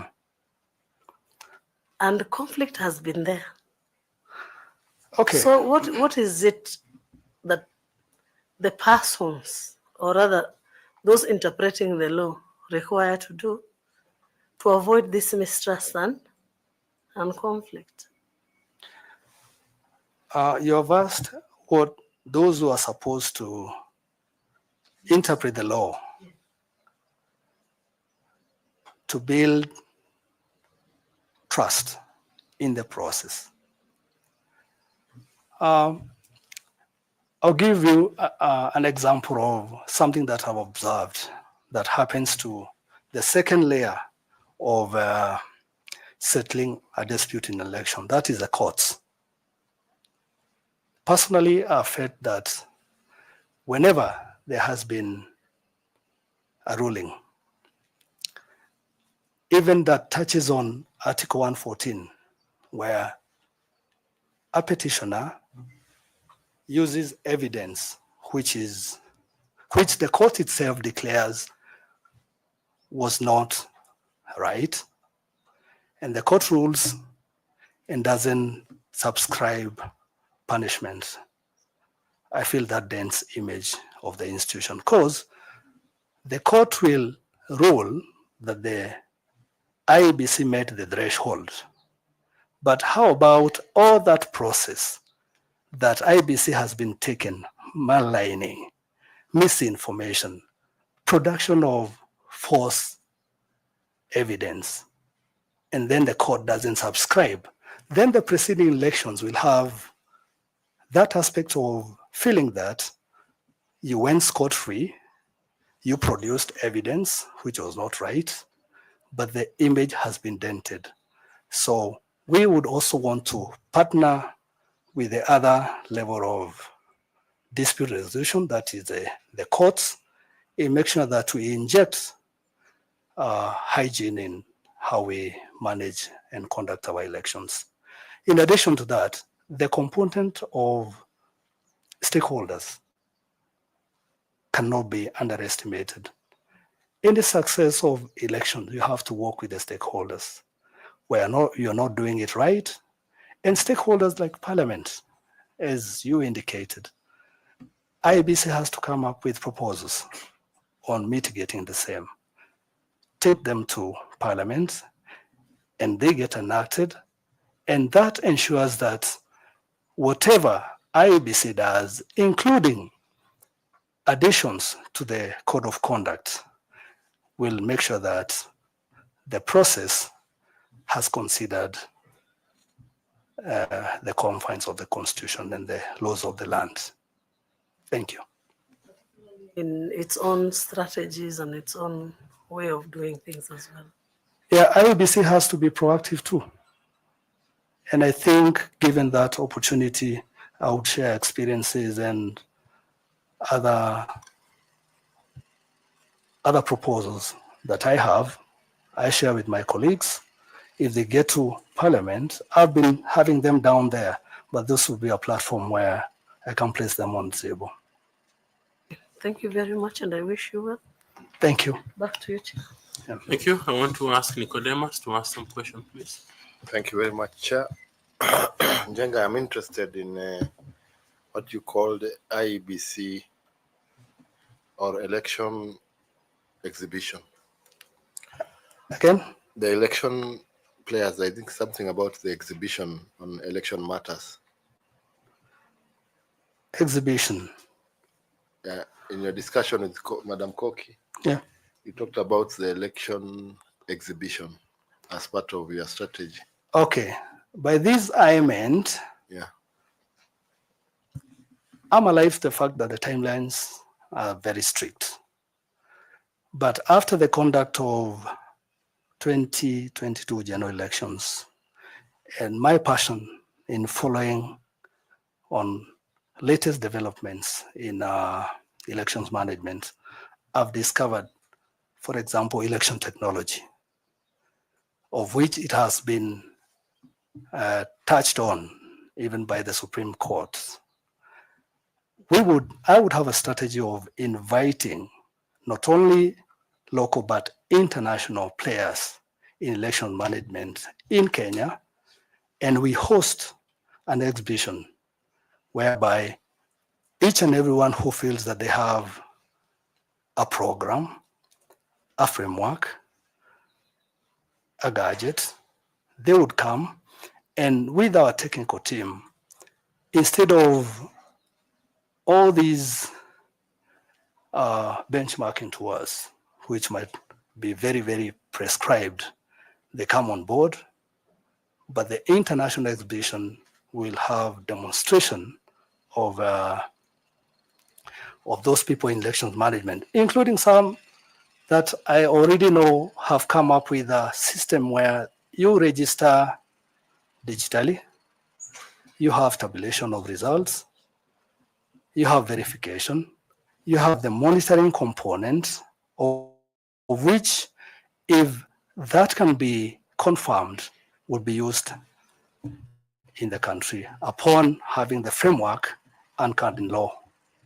Thank you. Thank you, Leonard. And having worked in IEBC, I'm sure you are aware of many aspects that make election very expensive.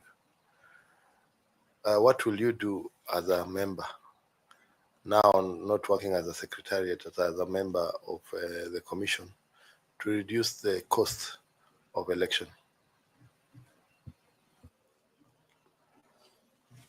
Cost of election has many drivers, starting with procurement.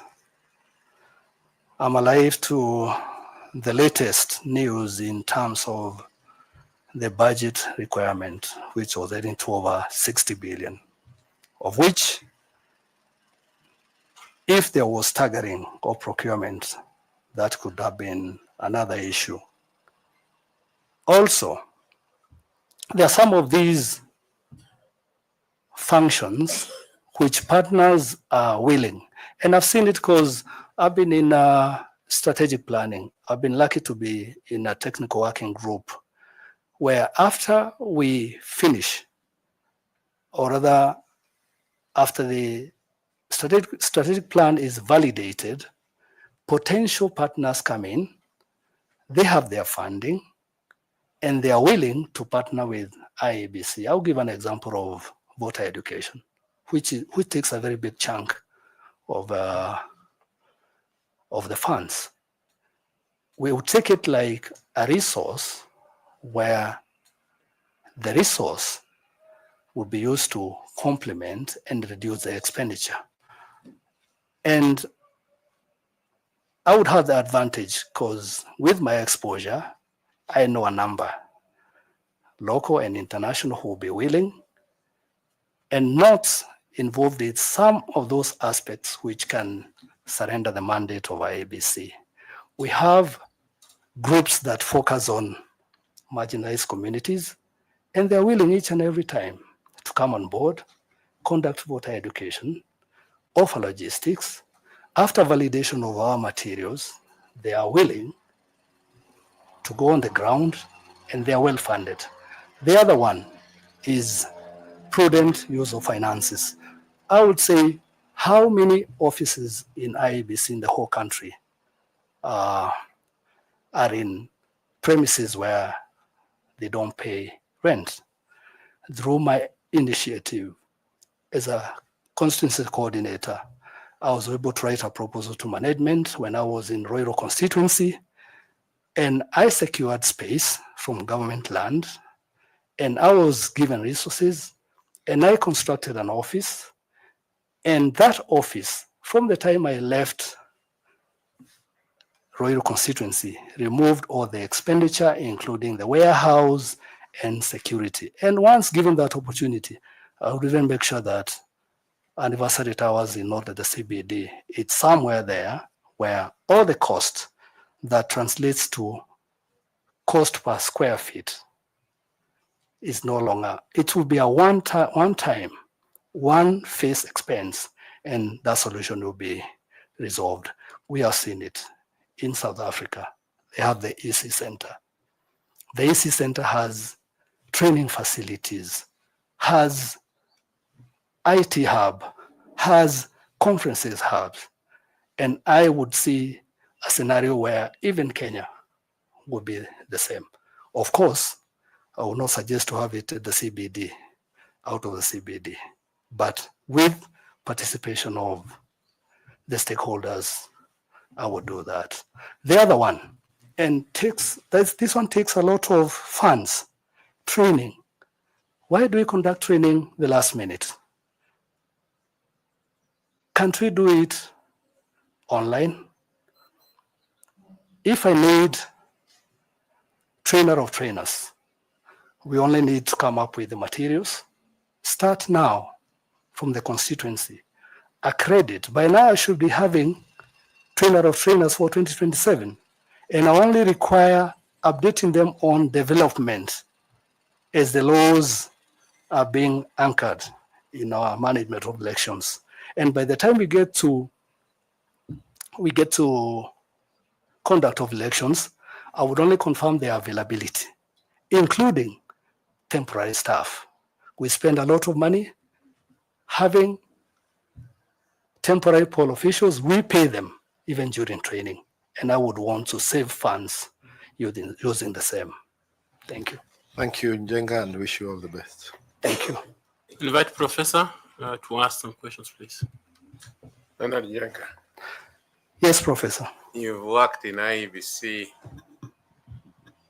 for now 15 years. Yes, Professor. During that period, what has been your career progression? I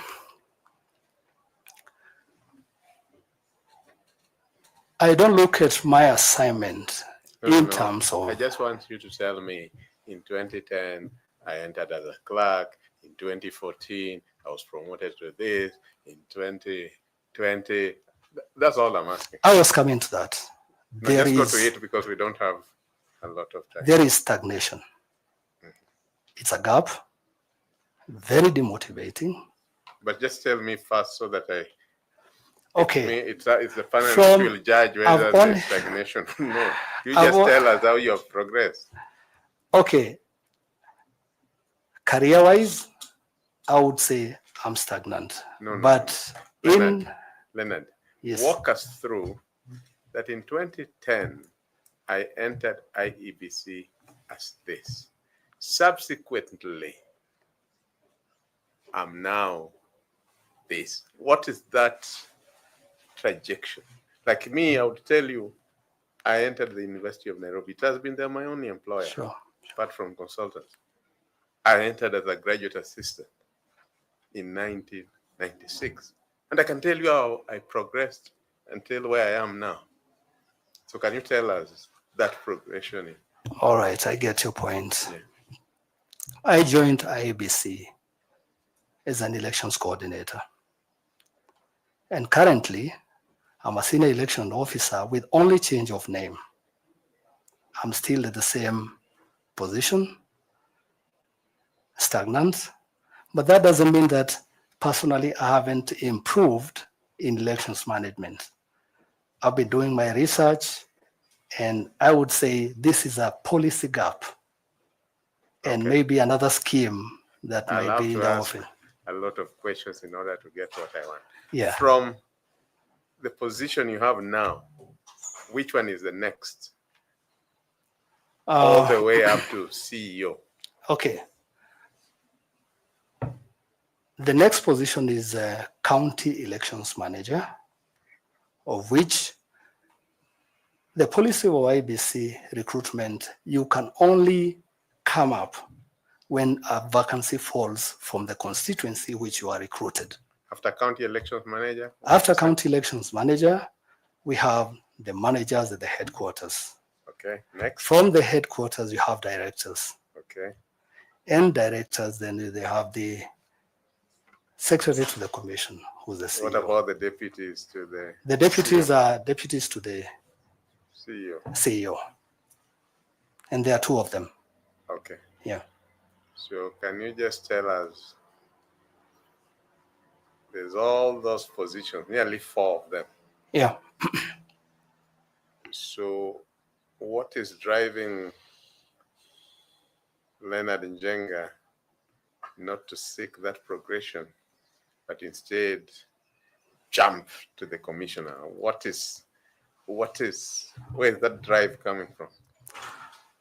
Or what, I'm just trying to see what's motivating that. I'm coming from implementation cadre. And I've been through 3 sets of vision bearers. Those are 3 sets of commissioners. In fact, I feel that I've been employed by 4 employers in one institution for the past 15 years. How so? The existing policy does not align to career progression, which is a serious gap. And apparently, I will tell you, there are even many qualified, even overqualified at my cadre, better than what you have up there. Thank you. So that's a serious gap. My last question, because I've understood where you're coming from. Thank you. If Leonard Njenga was made a commissioner, what strategies and vision would you use to maintain staff morale and effectiveness in the IEBC? I would start with auditing of skills and competencies. That will be our first thing. Secondly, I would advocate for a reward mechanism, of which you can see where I am. I've been successful in all those elections. And in other institutions, we see what happens.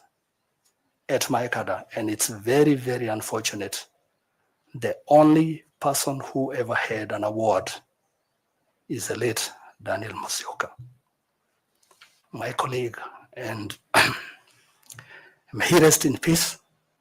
He got the award posthumously. I would make sure that there is recognition. For example, what I've done with the research. What is the repository of my research? I'm only called by colleagues in other EMBs. I've seen new work. What are you thinking about it? What have you done in your country with the work that you have done? And in this, I'll be in a position to recognize the same. The temporary staff, whom we are going to use as majority, they have also stagnated. Since I joined Iebc, we were paying 1,000 irrespective of inflation, the times they are living in, and also an inclusion of pay as you earn, 30%. So the take home is 700 shillings, including Nairobi. How do we go about it? And that's why I had proposed even having accreditation of temporary staff where we can start building a database.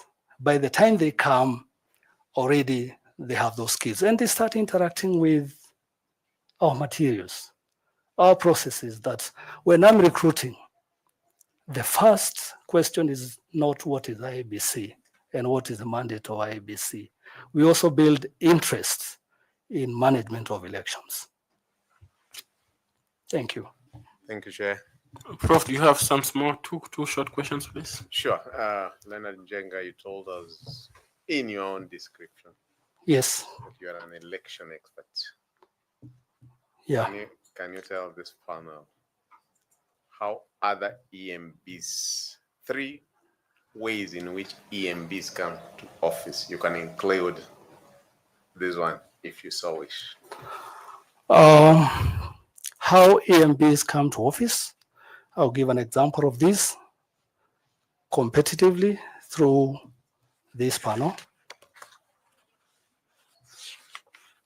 When you conclude your assignment. No. I just want that, for example, the way you have said, in a country like Kenya, you have a selection panel. In a country like India, you have this. In a country like Germany, this is how they come into office. That's all I want. Selection panel through competitive exercise is one way of commissioners coming into office. Yes. Which other way is used globally, including here in Kenya? There are different ways in which commissioners have come into office? They can be direct appointments. Yeah. Any other? I talked of competitive, and the other one, interest or stakeholders nominating representatives Thank can you. also be another avenue. My second question, which two African countries, now that you have worked in Africa, which two African countries were never formally colonized by European powers? Ethiopia. Ethiopia wasn't colonized, and Liberia. Thank you, Chair. Thank you. Thank you very much, Mr. Leonard. We've appreciated talking and learning from you and the perspectives you bring. Do you have any question or comment, kindly? In a minute. I would want to take this opportunity to thank the panel for giving this opportunity to present my case, to express my desire to be in policy and become a vision bearer. I have implemented enough. I've identified gaps. I have my proposals, and for the love of Kenya, I would wish to be considered for this position. Thank you, Chair. Thank you very much. We appreciate your time. The notebook and the pen are yours. The water, if you so wish. You find a gentleman with certificates for you at the door as you exit. Thank you very much. Thank you.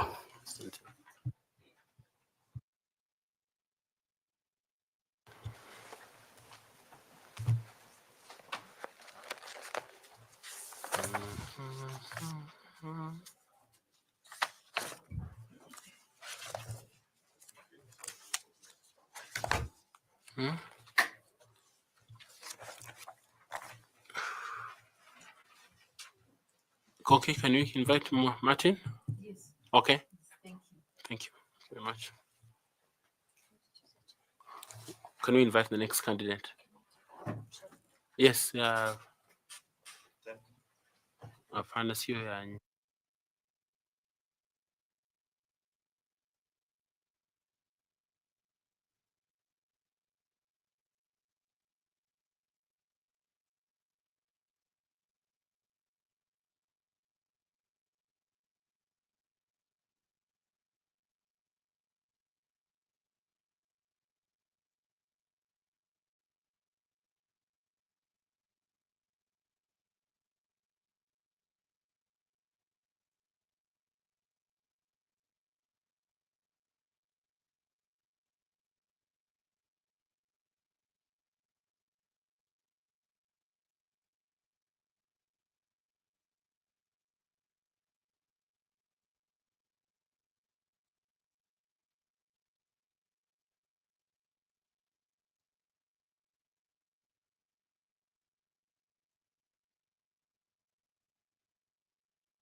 Welcome, Martin Ndungu.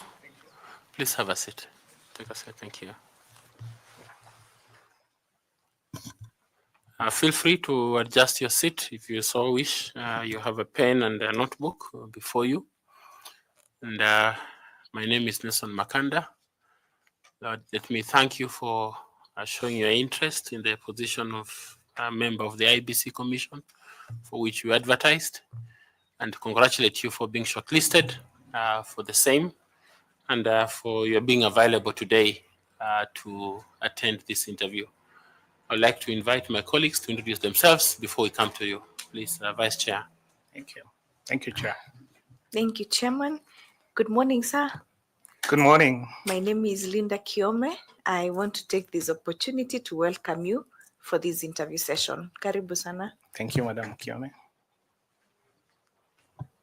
Bwana Mungai, habari ya asubuhi. Jema. Naitwa Bwana Andrew Tanui, mwanachama wa chopo hili la teusi, na karibu. Asante sana Bwana Tanui. Mr. Ndungu, good morning. Good morning to you. Caroline Kituku, a member of the panel. Welcome. Thank you, Madam Kituku. Good morning, Mati. Good morning. My name is Adam Solo, a member of the selection panel. Thank you, Prof. Good morning, sir. Good morning. My name is Nicodemus Bore, na karibu sana. Thank you, Nicodemus. Good morning. My name is Fatuma Ali Saman, a member of the panel. Please feel welcome. Thank you, Madam Fatuma. Good morning, Mr. Ndungu. Good morning. Karibu sana. Asante. My name is Koki Muli Grinyo, and I'm a member of the panel. Thank you, Madam Ambassador. Good morning, Mr. Ndungu. Good morning, sir. My name is Evans Misati. I'm a member of this selection panel, and we welcome you to this interaction session. Thank you, sir. So we now come to you, Martin, to ask you to introduce yourself, highlight your profile, let us know what are those milestones that you have covered that make you suitable for the position you've applied for. Indicate if you have any award that you have received in the course of your career, but also if you are a member of any professional group. Please, thank you. Karibu. Thank you, Chair, and thank you very much, members of this panel, this distinguished panel, for inviting me to appear before you and showcase what I have and what I'm made of. My name is Martin Mungai. I'm 49 years old, born-again Christian, and I profess the Christian faith. I was born in Kiambu, in Gatundu. And in my early years, I was born to a teacher. My mother was a teacher.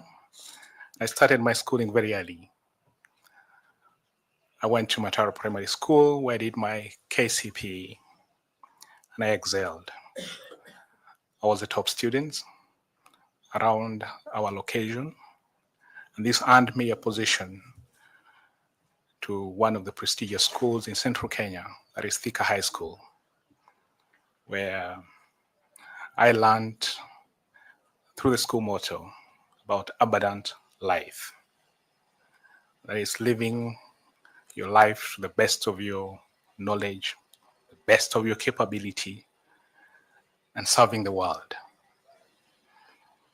Thereafter, I joined Kenya Science Teachers College to train as a teacher, and perhaps it's because of my background, my parents having been teachers, and my mother was keen, I think, on ensuring that her track record remained within the family. I trained as a mathematics teacher in computer studies, and I was given an opportunity to go and teach at Nairobi School. It's at Nairobi School where I met many young men from different parts of this country, and I honed my skills in interaction, in leadership, and I met very good leaders who actually mentored me. And one of my greatest mentors, I should mention, is a renowned educationist in this country, Mr. Robert Masese. I worked very hard at Nairobi School, earning a lot of accolades and distinctions in the way I was able to undertake my duties. And as a result of this, I was awarded a scholarship by the government of Japan under the MEXT scholarship. It's also called Mugabushu Scholarship on teacher training. And I proceeded to Hokkaido University under the tutorage of Professor Ishizuka Sensei and Professor Murata Ikuya, who greatly mentored me in the areas of education technology with the aim of giving me necessary skills and knowledge to come and support teacher education in Kenya. I came back to the country on the Teacher Service Commission, reposted me back to Nairobi School, where I continued to do what I love most, that is to teach. And I believe when you teach, you touch the future. Actually, that is my mantra. You touch the future when you teach.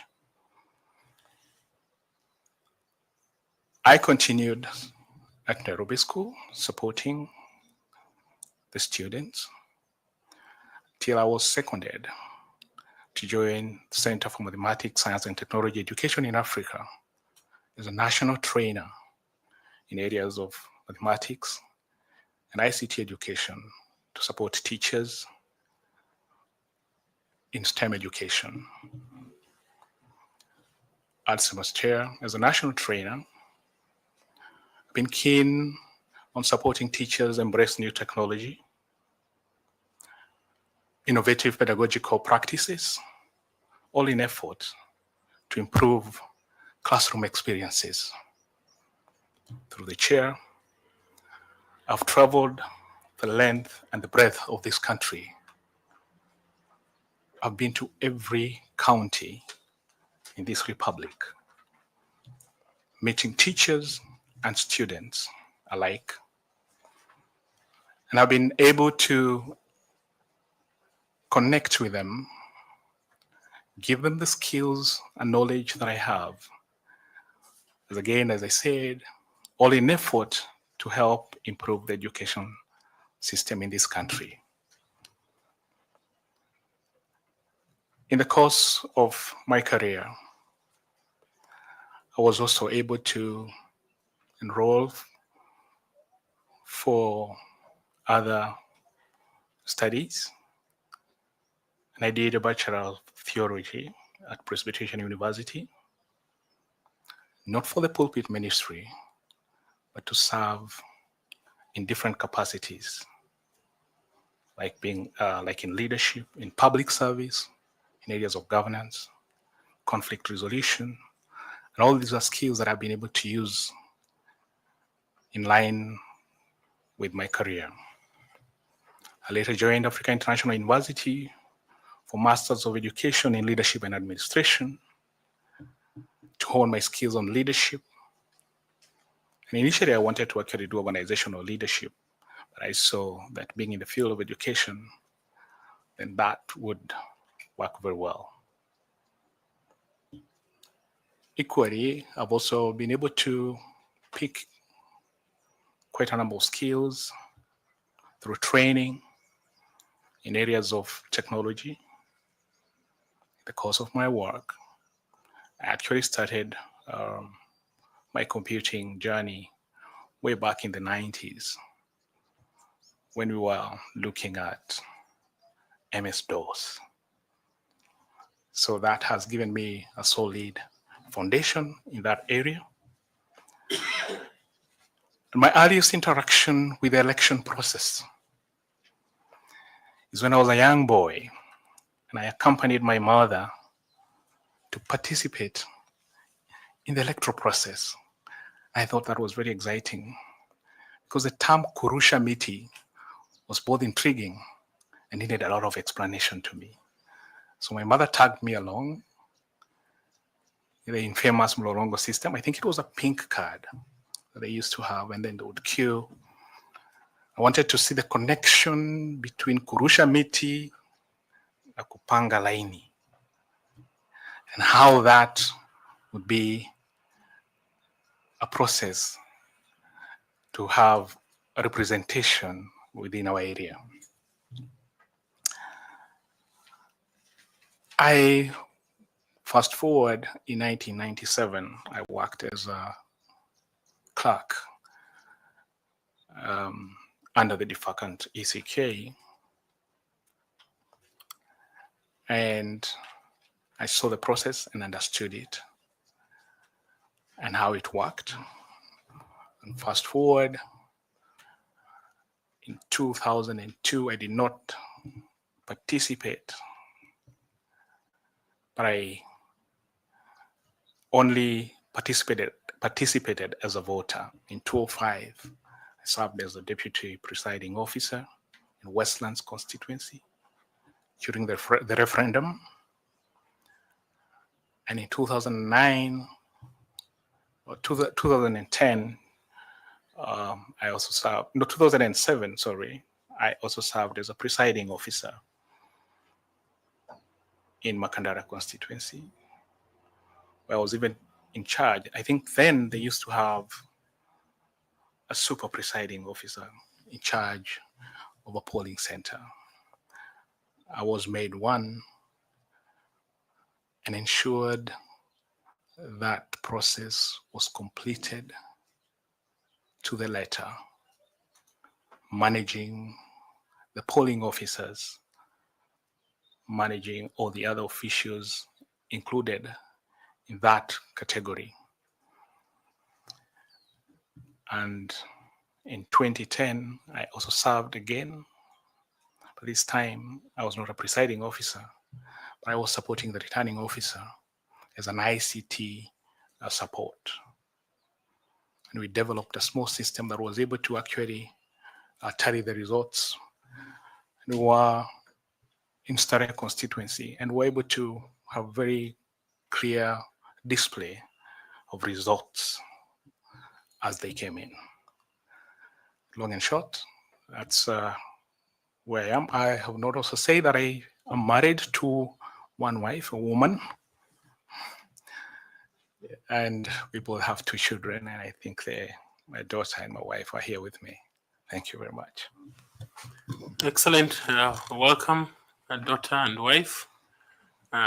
It's nice that you came to give support to your loved one. Madam Linda, please. Thank you, Chairman.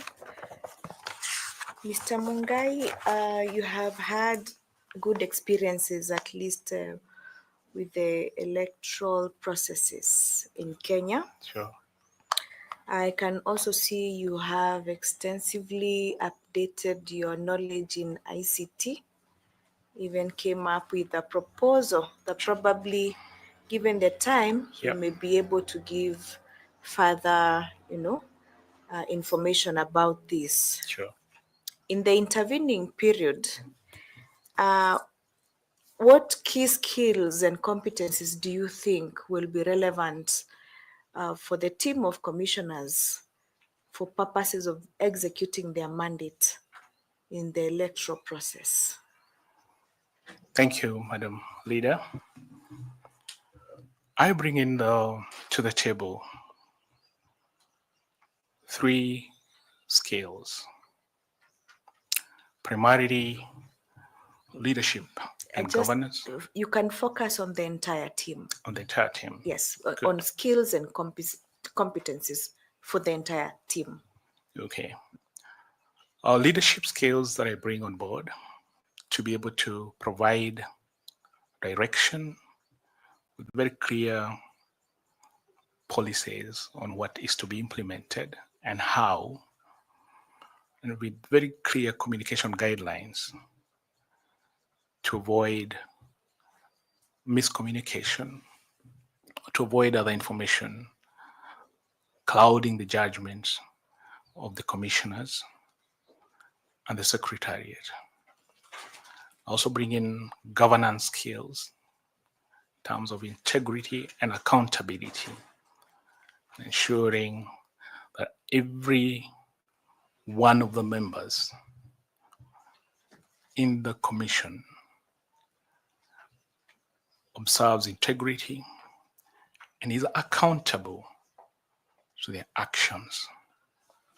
Over and above that, the ICT skills that I bring on board, because I believe that technology over the years, as we have been able to observe, has grown, and the Commission has not been left behind, looking at the milestones that the Iebc has made in terms of including technology in their processes. And I believe that we should be able to leverage on ICT to ensure that we have credible results and also build confidence to the public, which I think has been waning. And it's not in doubt. And I believe that I'll be part of the commissioners that will ensure that the public image is restored. Thank you. Thank you, Mr. Mungai. Now, how do you intend to use your ICT skills and experience, if any, to leverage and also to, to improve the systems at the IEBC as a commissioner? As I mentioned, been very keen to observe and read several reports that have been tabled or that have been published, particularly on the use of ICT,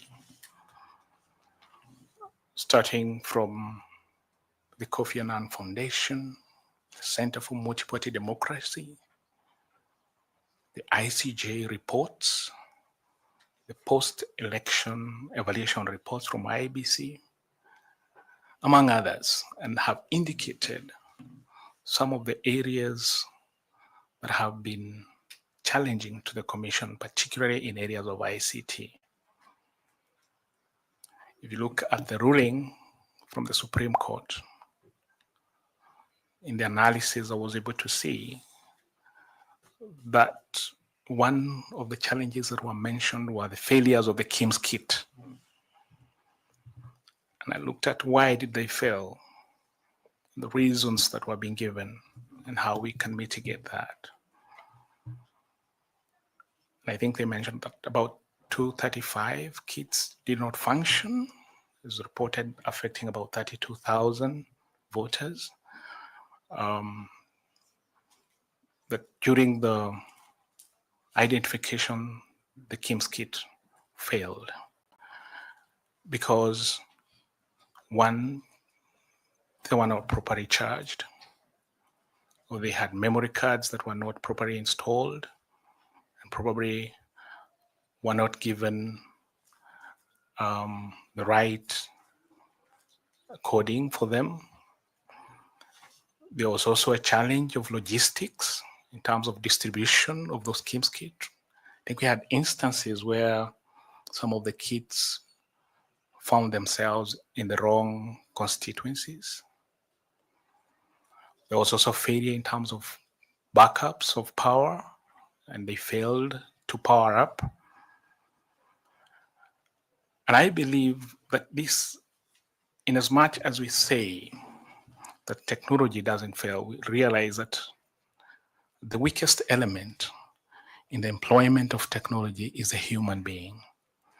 So coming up with clear policies and proper training of election officials would help in mitigating some of these challenges. Again, on that, on technology, how we can continue improving on that.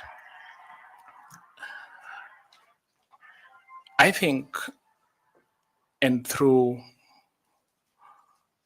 my own investigation and through reading a lot and seeing what other countries have done, and I think it's to the common knowledge of the panelists about the Estonia Republic, they have been able to fully digitize the election process. We may not get 100% of that yet, but I believe, and with the proposal through the chair that I have shared with us, we could perhaps be able to address some of the challenges. Please use 2 minutes to summarize that proposal, Okay. so that we can move on to another section, please. Thank you, Chair. Yeah. I think there has been reports that there are a good number of KIMS kits that are going to be retired. In technology, when they go beyond 10 years, it becomes obsolete. And the KIMS kits that are going to be retired, what can we do to them and actually save on cost? And I propose that we don't retire them. They can be repurposed, because in them, they do have biometric elements in them, the cameras. How can we use that camera that is in those KIMS kit? When we reconfigure, we repurpose these KIMS kit to be used. Thank you, Mr. Mungai, and I wish you all the very best. Thank you, Chairman. Thank you. Thank you. I want to ask Caroline to ask you some questions. Thank you. Thank you, Chairman. Mr. Ndungu. Yes, Madam Caroline. Welcome. Thank you. So Article 86 of the Constitution mandates the IBC to ensure that it adopts a method in the electoral process, and particularly in voting, that is simple, accurate, verifiable, secure, accountable, and transparent. Mm-hmm. There have been challenges with the method that IBC has been using over the years. This is in regard to the use of technology.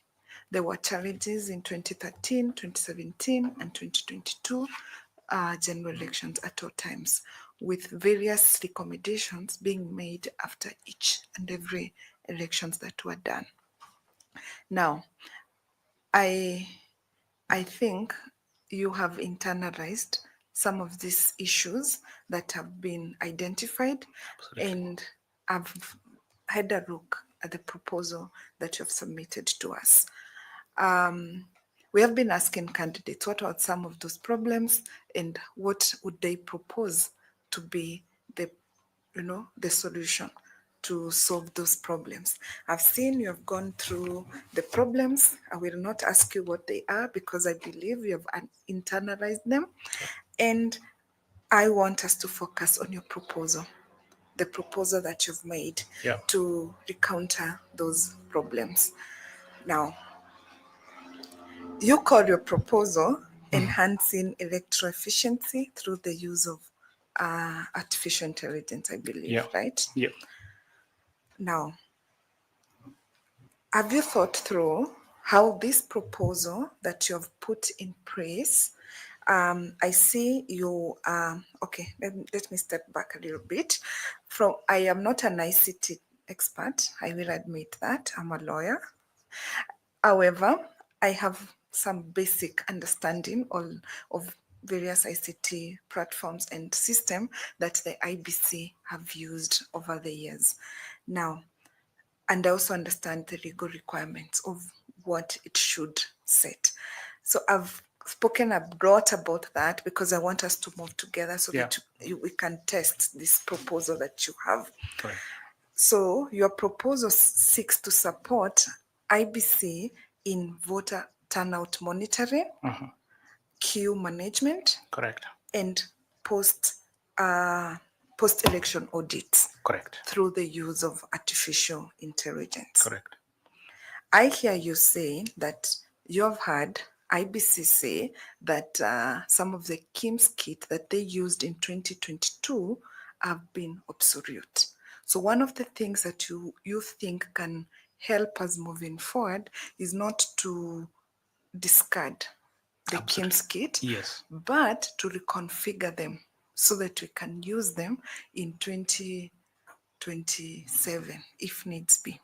And I hear you giving advantages for that use. Now, what I want you to take us through is whether you've thought through about the security concerns that may arise, because if you remember, it is also the mandate of the IBC to eliminate electoral malpractices through whichever voting method that they use. So what are some of the security issues that can come out, and how do you see through your own proposal that methods that can be used to address security concerns?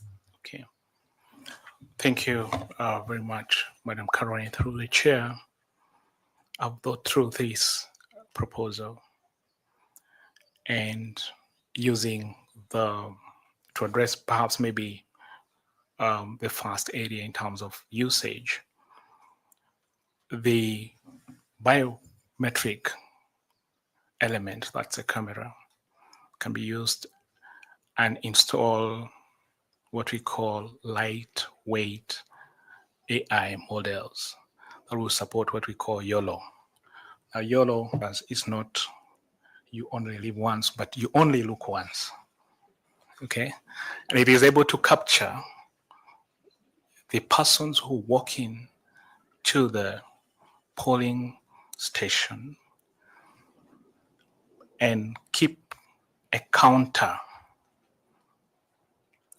and be able to have or manage the foot traffic that walks in. And by the end of the exercise, we should be able to get to know, of course, because I said it's fitted or installed with lightweight software. It will be able to differentiate between the election officers who are there, that's the presiding officers, the clerks, maybe the agents, and it will eliminate that. And person also working who are to be assisted, the voter assisted, and it will be able to eliminate that from being among the counter or the counted. And we'll have a tally by the end of the day, and we'll be able to see that on day X, on 10th of August 2027, in polling station X, 100 persons walked in. We'll be able now to check and analyze how many votes were cast. If the number is too big, then we flag it and we identify that as a challenge in that particular polling station. We can zero down onto that. Of course, remembering the minor K ruling that the polling stations results are final.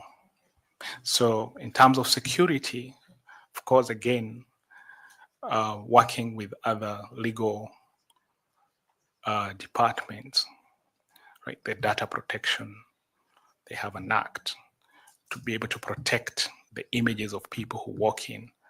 So the images in terms of the faces can be blurred and will not have challenges in terms of bleaching on private data. I hear you. I have a follow-up question. Yeah. Your look once system, you're calling it look once? Yeah, you look one. You look only once. You look only once. Yeah. So one of the things it seeks to achieve is to monitor the people who come to the polling station. Correct. Is it always true? Have you thought about it that not everybody who walks into a polling station is a voter and will end up casting their vote at the end of the day in that particular polling station? So how is this system of yours supposed to guide us? Okay. In verifying actually the people who walked are the voters and they're the ones who voted at the end of the day? Of course, it's not going to work independently. It's going to complement the other systems in place. we have the voter identification part.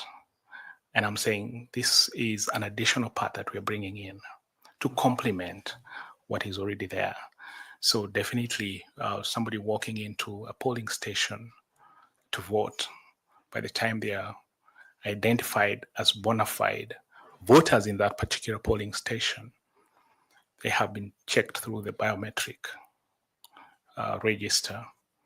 So this, if they are not bona fide, of course, they are turned away and perhaps maybe redirected to where their details appear. Yeah.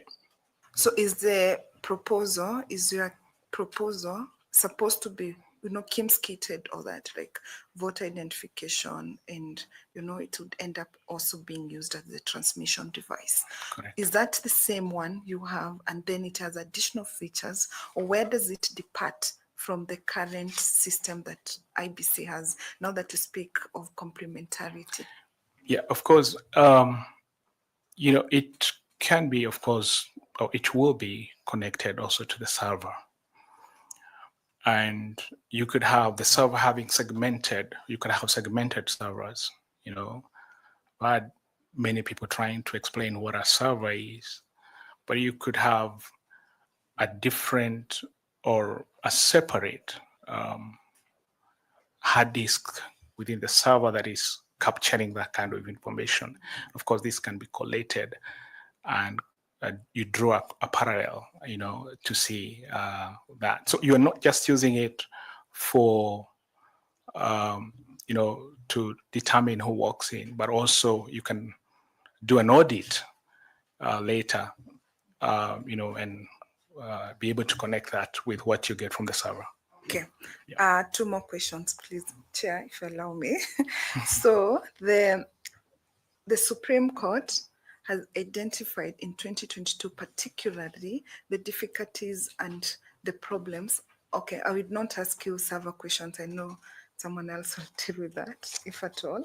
So the Supreme Court identified the problems that Kim's-Kit faced for transmission of results. In your proposal, if I recall, I saw you identifying a few countries that have used this method that you're proposing to IEBC now. And I heard you mention about Estonia in your address to us this morning, but I was more keen about Brazil. You mentioned that in your proposal that Brazil has integrated AL in all its processes, that it has biometric verification, result validation, and transmission. And this system that Brazil uses, in your view, in your proposal, as you indicate, is proof tight to eliminate errors. Now, let's come back to our problems. How then are we going to ensure that your proposal fits within the system that the Supreme Court identified, that is going to be independent, that is going to be accurate, that is going to be used to eliminate electoral malpractices? How does this come in? Because Estonia did not think it has these 3 components. Yeah, again, we continue on borrowing the best practices. We may not implement the entire of the Brazil approach. We could use a different approach, and I'm keen on having this retested, perhaps even tried during the by-elections to see how efficient and effective it will be. And so therefore, and of course, in transmission, we have end-to-end encryption of data. What that means is that from the origin of data, it is encrypted so that in between the transmission, it cannot be tapped. And if somebody tries to have access to it, then it's in gibberish form, in a form that doesn't make sense until it is decrypted at the other end. All right, I hear you. On the other question was on the costs issue. Well, I've seen you've done mathematics, you have come in with the funding, the cost implications of this proposal. And I think from what I see, you propose the total cost to be at about 203 million. 203 million, and that cost, in your view, would include adaptation of the KIMS kit, the software development, the training and capacity building, logistics, as well as M&D components of it.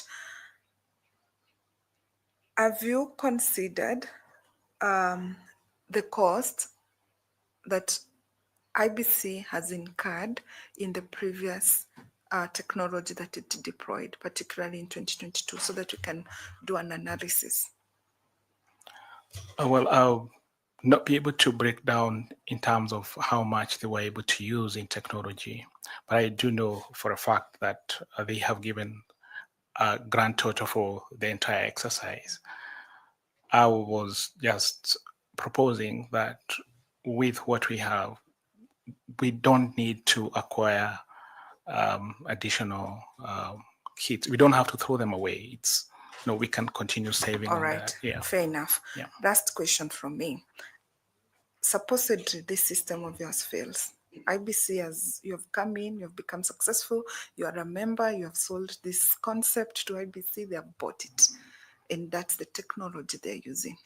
Supposedly it fails completely because it can fail. Yes.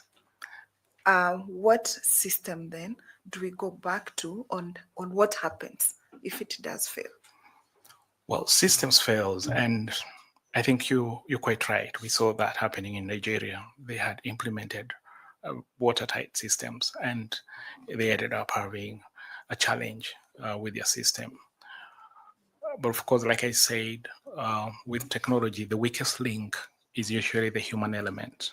In terms of training and capacity building, the personnel who are using these systems over and again, and also having support mechanism, you know, what would perhaps maybe call rapid response to areas where there are challenges. But also, again, we should pretest these systems and try as much as possible to do mock tests, you know, in a near simulation to be able to detect So where all the that failures has are. been done, it has failed without seeming like I'm interrupting you. It has failed completely. The rapid response mechanisms, we have done that. So what must happen? Should we stop voting? Should we stop that? What should happen in the event everything fails? We have done the best you could as a commission and your system was not working, it's failing. What does the law say must happen? Of course, you, like I said, you should have backups, and the election has to go on. The election process has to go on, and you can resort to you know, other modes of transmission of the results. And I think we've had over and again, you know, because this information is for general public, and we have invited the media, and we work in consultation with media, and you are able to even transmit these results as well. But again, you know, working manually and being able to having proper documentation, you know, and put in place to ensure that there's no vacuum in the whole process.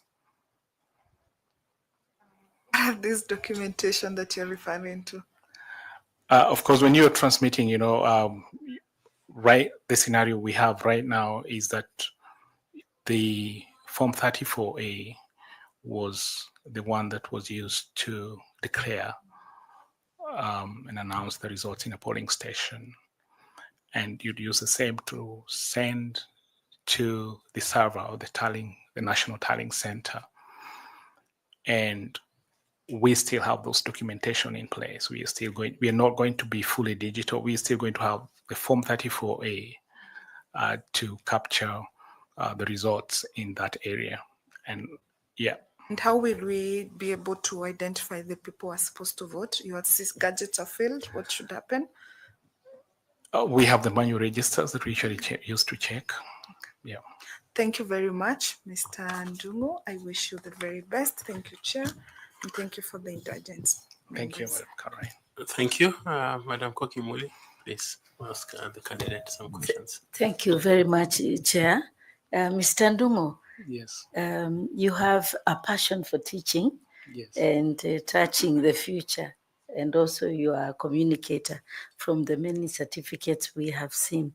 If you get an opportunity to make policy, provide oversight and strategic leadership at IEBC, what specific strategies, including use of technology, would you employ to ensure that both civic education and voter education are not neglected or overlooked, and they in fact become a core component of IEBC's programs so that we can have electoral integrity and credibility? Thank you. Just mention the specific strategies you put in place. Sure. Maybe 3 or 4. 3 or 4. Thank And you, that's it. Ambassador. Voter education is very important. And as a commissioner, one of the policies that I'll be keen on implementing is civic education to be included in the national curriculum in our school. As a short-term measure, working with other agencies like KICD and the Ministry of Education, we could have civic education included in the curriculum. And we have intensive education among the young people. And I say this because I know certain countries like Fiji, Sweden, and Australia have integrated the election process in the national school curriculum, and they start early. And long-term gains is that you have an informed population that is aware of the election processes. So, yeah, so having it within the curriculum, that's very important. The other one is extensive voter education and leveraging on technology again to be able to educate the masses. When we speak of leveraging on technology, a good number of our population have access to mobile phones. And you can share the messages, short messaging services, in terms of educating the public. You can have the USSD code so that you can get more information about voter elections and voter processes. We could also use the media to be able to do that as well, to educate the masses. And again, social media, the social networking sites, which is usually also my pet subject, to be able to share information. A good number of the young people get a lot of the information on TikTok, on Instagram, on Facebook, a few of them on Facebook. Not many young people are on Facebook. I think our generation who are digital immigrants are on Facebook. Their digital natives are more into IG and TikTok. And you could use those platforms to educate. Thank you, Ambassador. Thank you very much, Mr. Ndungu, and I really wish you well. Thank you. Thank you, Chair.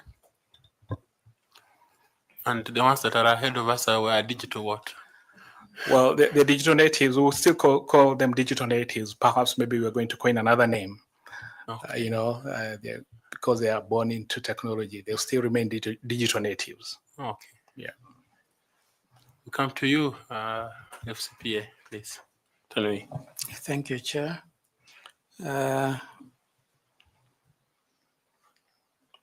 Martin. Yes, sir. If you don't succeed in getting this opportunity to be a commissioner, what will you do with your proposal? Well, I am a Kenyan. I would want to help the commission and perhaps share the information even with, as you said, the commissioners who will get in. I'll be glad to share with them this information. How long have you had this proposal? I've had it the last couple of months since we started thinking through this process. Okay. Yes. Thank you. During the last general election, there was a tribunal that was set up to remove one commissioner.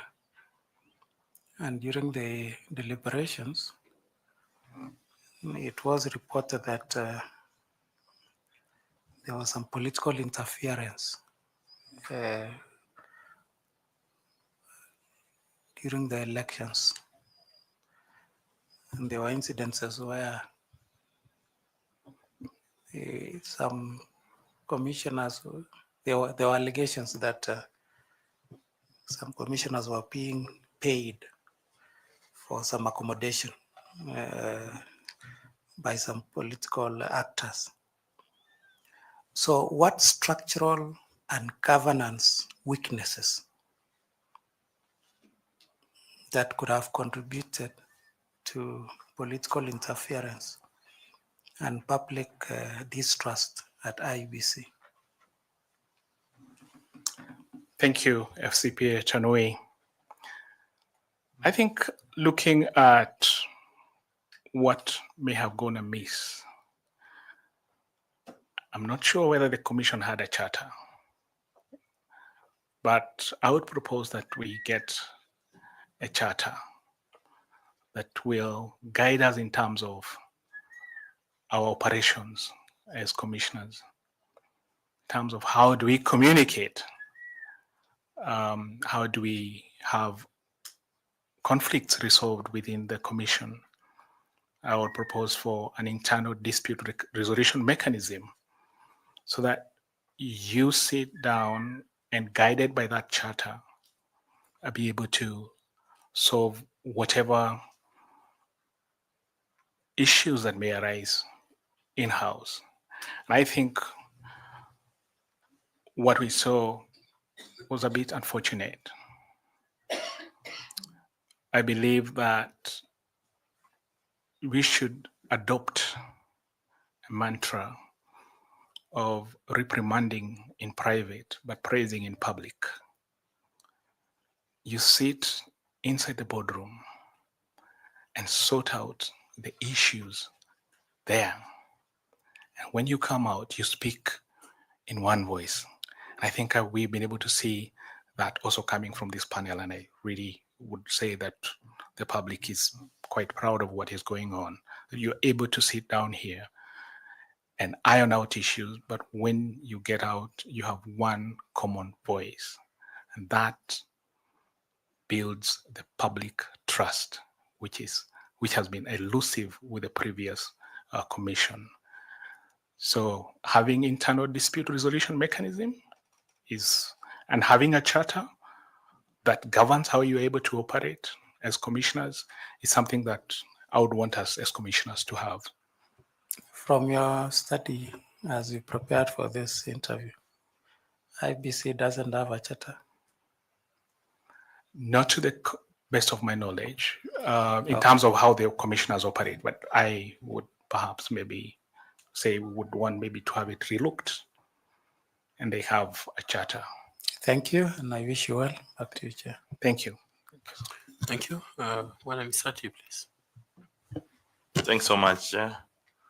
Martin, now mine is that you have a very good proposal, but unfortunately, how will you address the issue of conflict of interest? Because if you want to be a commissioner and you want your idea to be implemented, if it falls into even the slightest mistake, it could be an issue of serious conflict of interest, because the role of the IEBC commissioners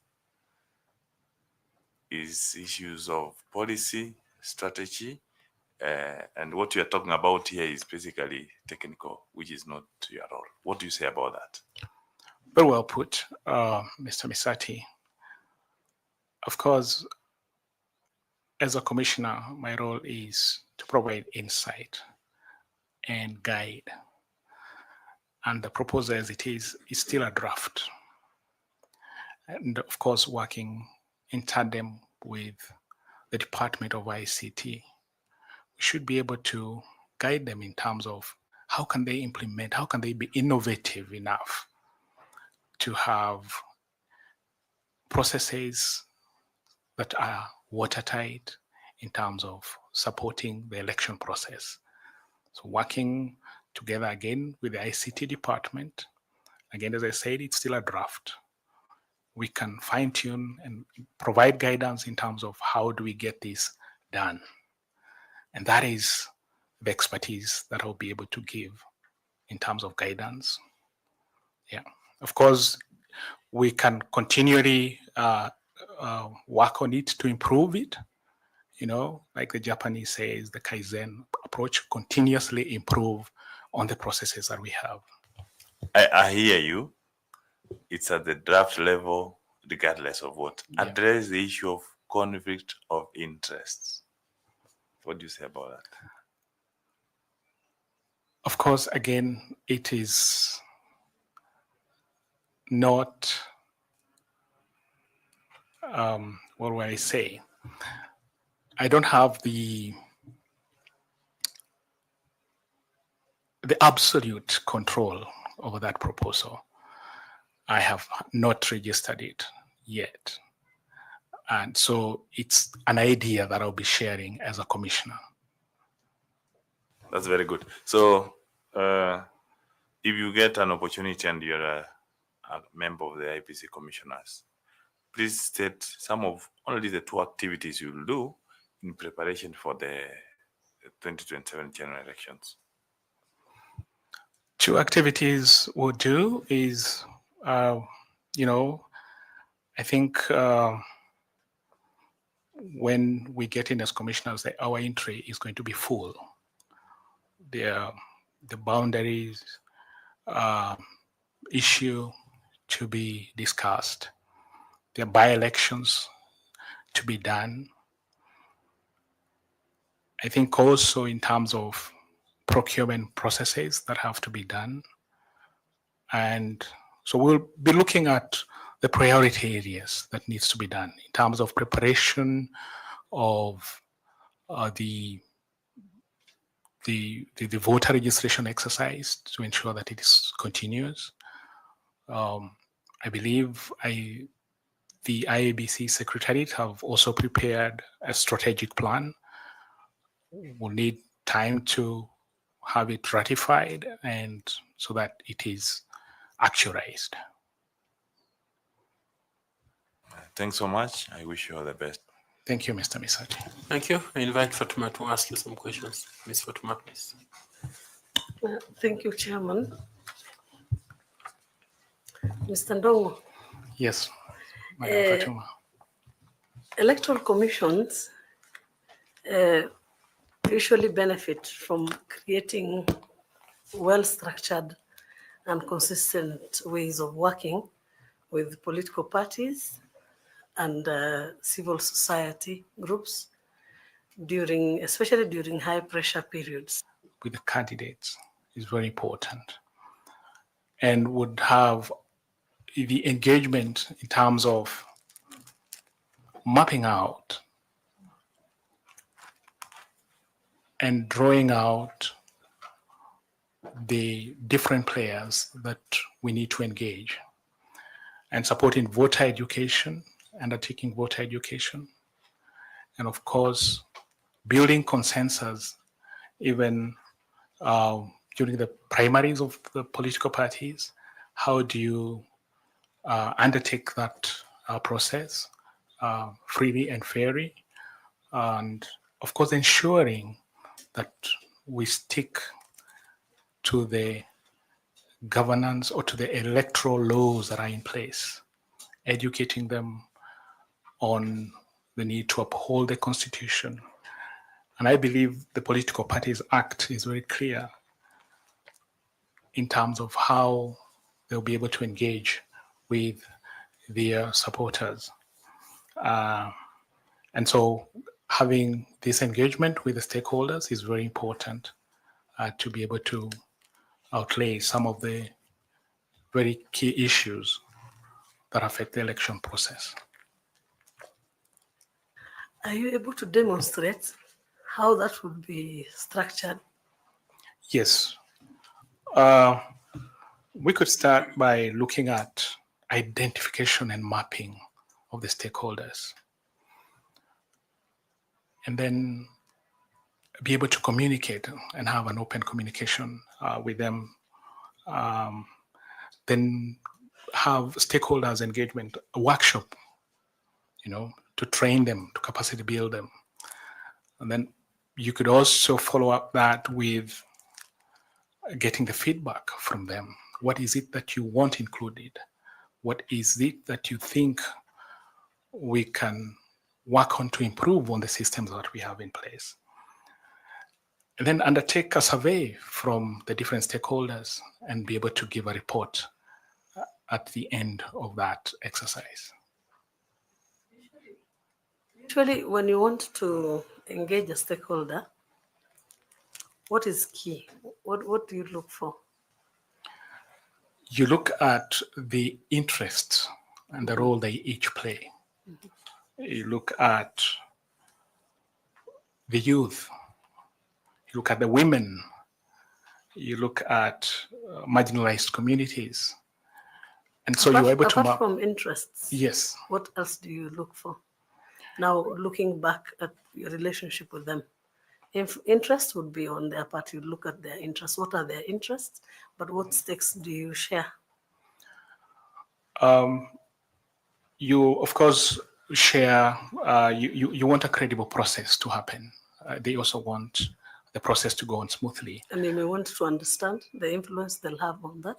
On their representation, on their improvement, on their overall improvement as a community. So let's move from there now. You've identified the interest. Yes. You've identified the area of collaboration. Yes. What do you go to next? You look at what roles do they play? What are their roles? What is the role of the civil societies in the whole process?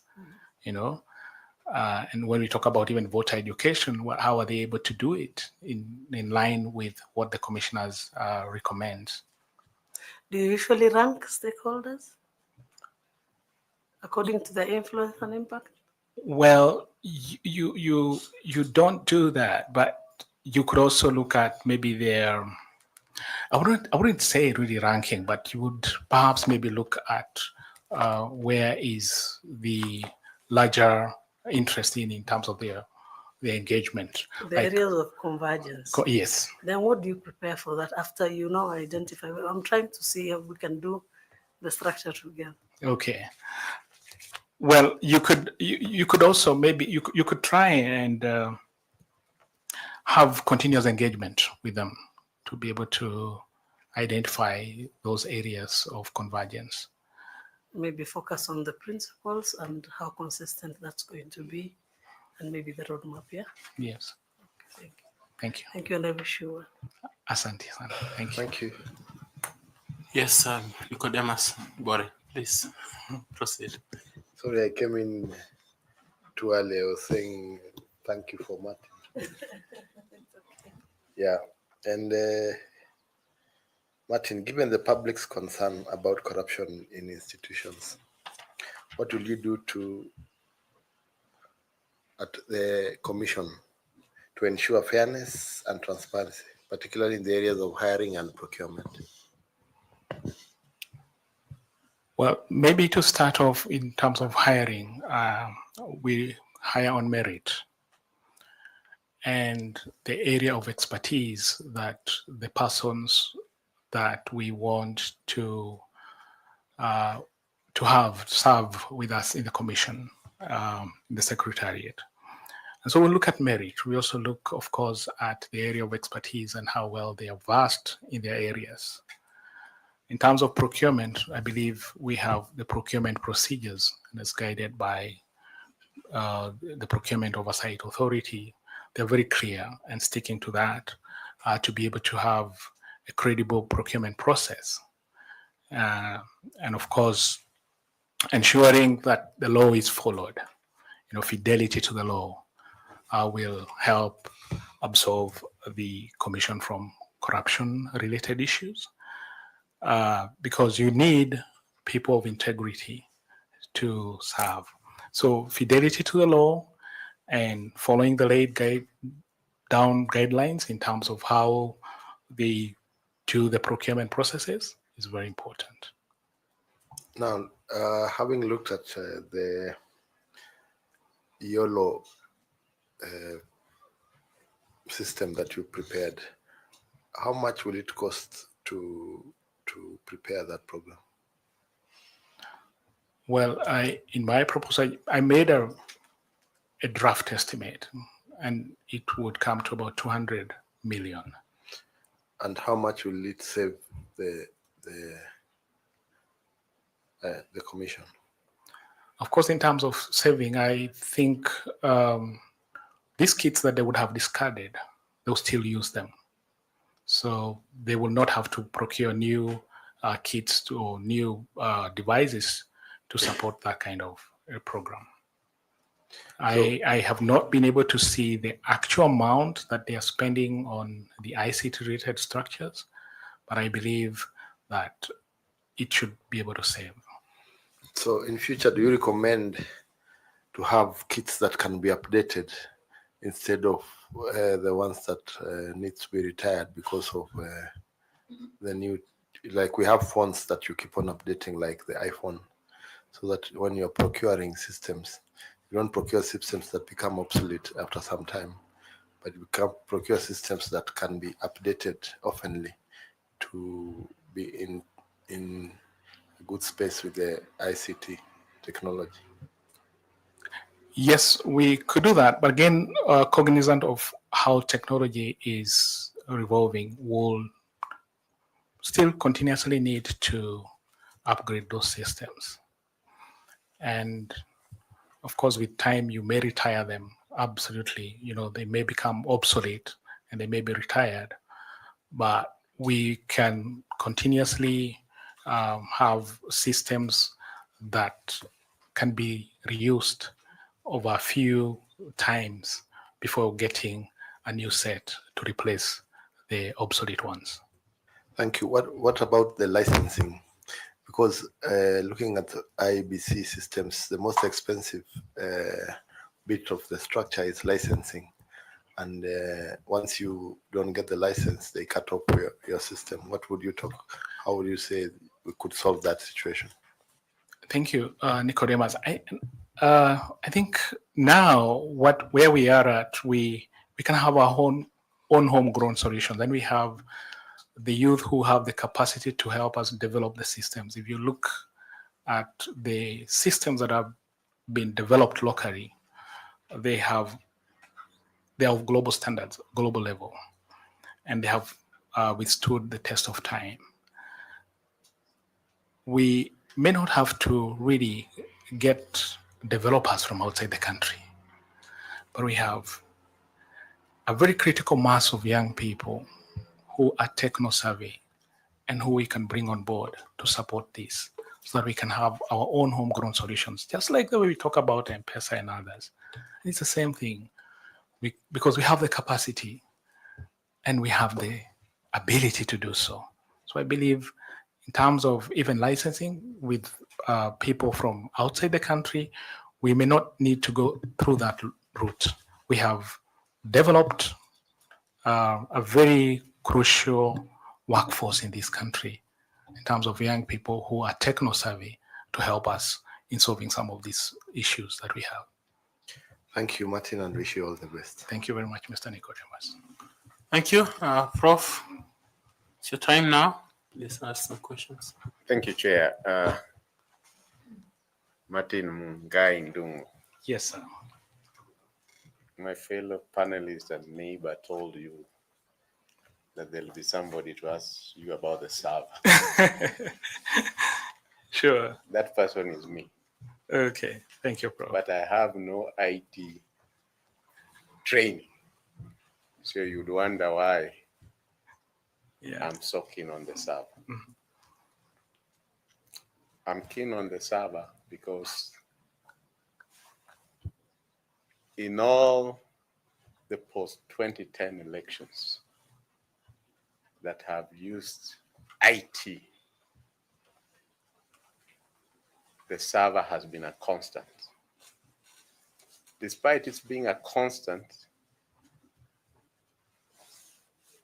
it has never been fully open to the satisfaction of all the parties, and neither has Iebc taken upon it after the Supreme Court is done and dusted, or after the repeat election has been announced, to come and tell the public, this animal called the server, this is what it looked like. Or now that there is no any security, it's no longer security, we are now opening it for you. And that's why it intrigues me. Why this shady tiptoeing over the server? Yet we are very sure that if there is a dispute, again, there will be no resolution on the server. That's my interest. Now let me come. You have a very good proposal. Where will all that end? In the server. Thank you very much. Don't you therefore think that the first thing you should do, because even this new proposal, AI, what have you, will ending in the server. Don't you think you should start by telling us, what is this server? And for what reason does it exist? Because everything you propose will still end up in the server. That has never been explained. Okay. Yes. Very good, Prof. I think there has been a lot of misconception about the server, and it's shrouded in mystery, as you have rightly put it. Perhaps we've not had an opportunity to have somebody demystify the server. No, an IT expert part has demystified for me. Yeah. And disagreed with everything that is usually brought, that is what is on the server and given to the Supreme Court. Okay. That's why it intrigues me. The server, first and foremost, it's a computer. What's in a computer? You have a processor and you have the hard disk. So you could even have one computer, a small computer, acting as a server. But because of the capacity and the voluminous amount of data that need to be stored and processed, then you need a bigger, physically a machine that is bigger, that has several hard disks for storage hard devices. And again, several processors to allow for the processing. We need accurate and speedy processing of data. So the server in itself is a computer first and foremost, and acts as a storage. And what goes in the server can only be accessed by few people. And you can have different levels of security to be able to access the data. But again, you also talk about the portal. What is a portal? A portal is simply a window. Talked about a portal. Yeah, I just wanted to show the connection and what you can be able to do to be able to access what is in the server. So the portal allows you to access. So you could have different levels, again, for public consumption to be able to access what is inside there. Of course, what is for your knowledge. We all, have registered on different platforms to be able to access our information on e-citizens and so forth. What we have on our end is a portal, but there's a server that stores all that data. And we may not be able to get details about Professor if I do not have the credentials to be able to do so. And usually what the server does is that once you register, in terms of security, you get the one-time password, the OTP. Thank you. To be able to access. Because of time. Okay. The IEBC ensures that in a polling station, it is secure. So it normally restricts the number of people who can enter into that polling station. Yes. You just say that the server you can only take a few restricted number of people. Would it be in order, if you are a commissioner, Yeah. that if there are 4 presidential candidates, that their nominees with credentials be allowed to see that server right from the time that results are being transmitted?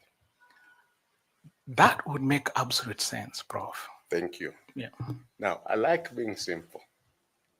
The Parliamentary Service Commission or Parliament uses the Hansard system.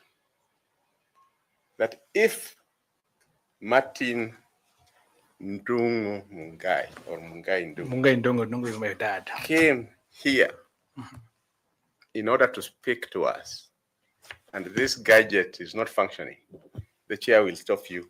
Wait. Why? Because whatever you say must remain recorded in case we need to do some verification. Would I be correct to say that under the electioneering system, the results transmission system that ends up in the server is meant for the server to be the premium verifier? Would I be correct? Just like the Hansard is the premier verifier of what Martin Mungai Ndungu is saying.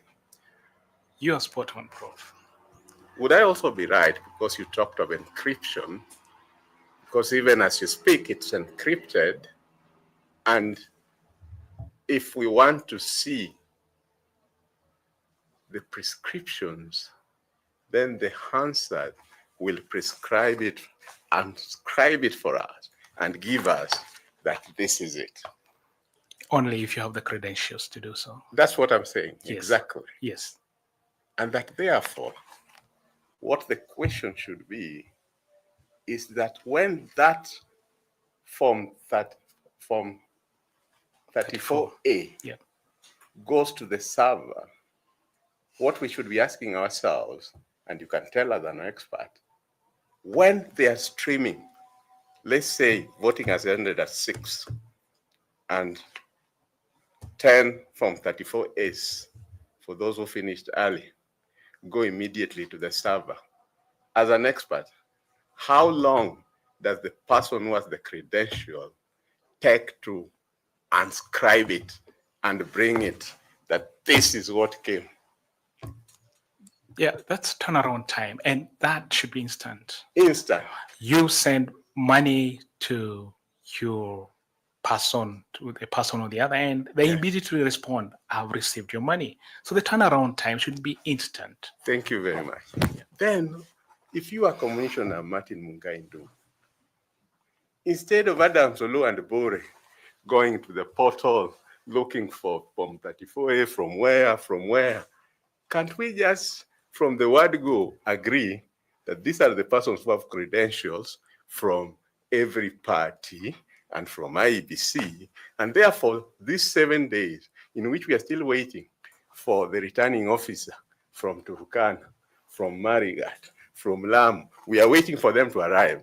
Since this thing was instant, why don't we? Because when you're in Bomas there, me and Bore, there's a big table. One form from here, from here. You don't know how it even exchanges hands. Yeah. Some people are running, being chased by the police, by the party agents. Can't we just, because it's instant, can't it just be inscribed and brought that, okay, polling station A, this is what has come from the server? Wouldn't we? It would, what you're Wouldn't saying. it be so easy? That And we wouldn't have to even ask for the server at the Supreme Court, because the server will already have been used to verify. That is so right, Prof. Then the question is, what does the law say for now? Then we amend the law. Yeah. If the law is the problem, then we amend the law so that that instant thing that you're talking about, which the Supreme Court will say only read access, we do away with it so that it is there. at the tallying that this is what has come from the server, this is what was sent. Wouldn't that, if the law allows? We need to, if we have the amendments done and we could have that allowed in law, then it will make a lot more sense. So for But you as again, an IT we expert, would need a bit of restriction in terms of even how you disseminate that information. why would the public information that is in the RTS, because for me, that's the reason why you have RTS. Yes. So that what was sent is, as Marikina Kiai ruling says, and as the Constitution says, a true declaration of what was declared. Yes. Why should we again put roadblocks No, on what was declared? We shouldn't. And that is why maybe now when the law comes and it's amended, then we should be able to access. So as an IT expert, you're saying that the only reason we are having a challenge with the server is because the law right now restricts it. Yes. And therefore, if Adam's law is to be finally satisfied, just go and change the law and there'll be the server results and the Form 34 result. Yeah, to the best of my knowledge. Thank you very much. Thank you. Okay. Do you want to ask some questions, but take cognizant that I Yes, that are not IT related or server related.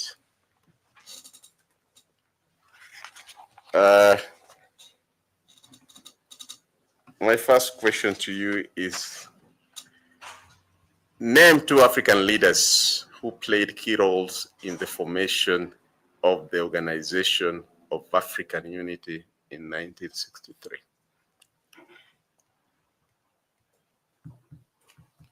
That should be Kwame Nkrumah,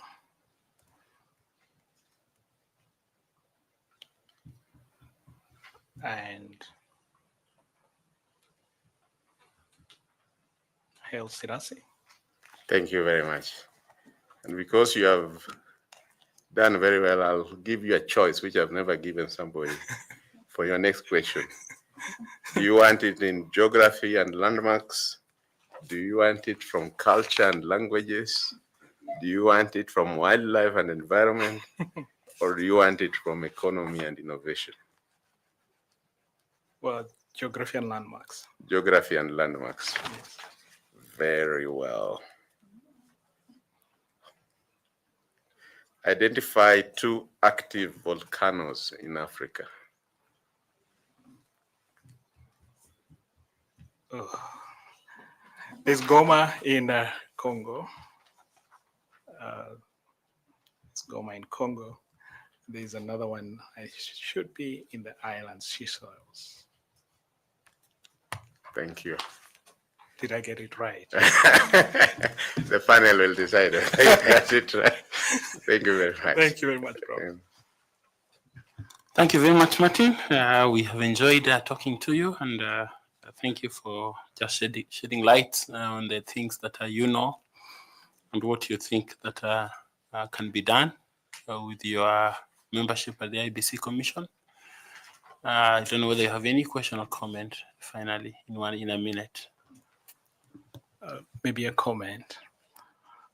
I want to really recognize this eminent panel and really congratulate you for the good work that all of you have done.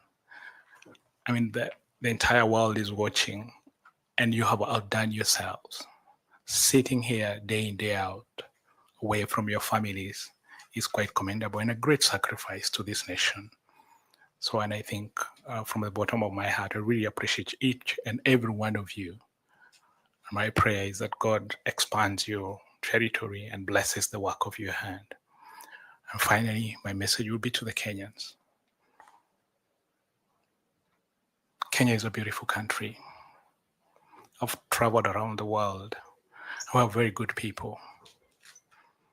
And in the course of my duty, I've interacted with Kenyans from the hinterlands of Cumberland, as Prof would say, to the residents of Godbura in Homa Bay, to the valleys of Keyo in Kapsawara and Kipikudur,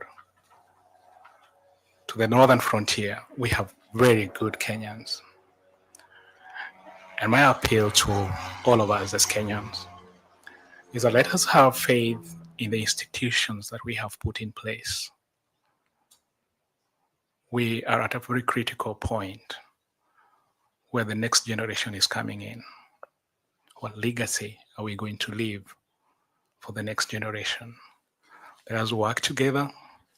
Let us uphold peace and integrity at all times. And finally, to all the members and to the commissioners who will be sworn in, using Martin Luther's King quote, if a man is called to be a street sweeper, let him sweep the street. Even as Beethoven composed music, as Michelangelo painted, or even as Shakespeare wrote the poetry, you sweep the streets to the best of your knowledge and ability. And the hosts in heaven and earth will pause and say, here is a great man who swept the streets and he did his job well. Thank you. Of course, I paraphrased it. Thank you very much. Thank you. Go and continue sweeping. Sure. We shall also sweep.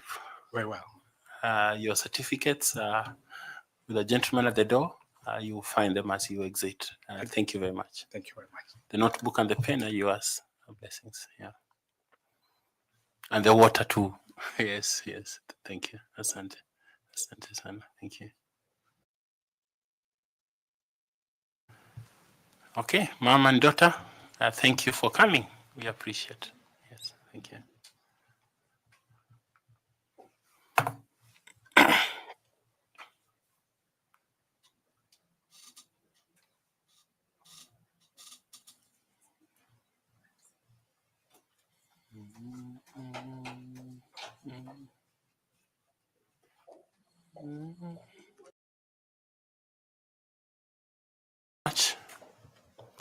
We have come to the end of our day for the media. Thank you for helping us go through this session. Of course, the viewers out there are beginning to feel like our professor is now liking the results as we go on. He will most likely resolve his server issues by the time we are finished. So thank you very much. We will see you on Monday at 8:30. Blessings to you, media. Thanks.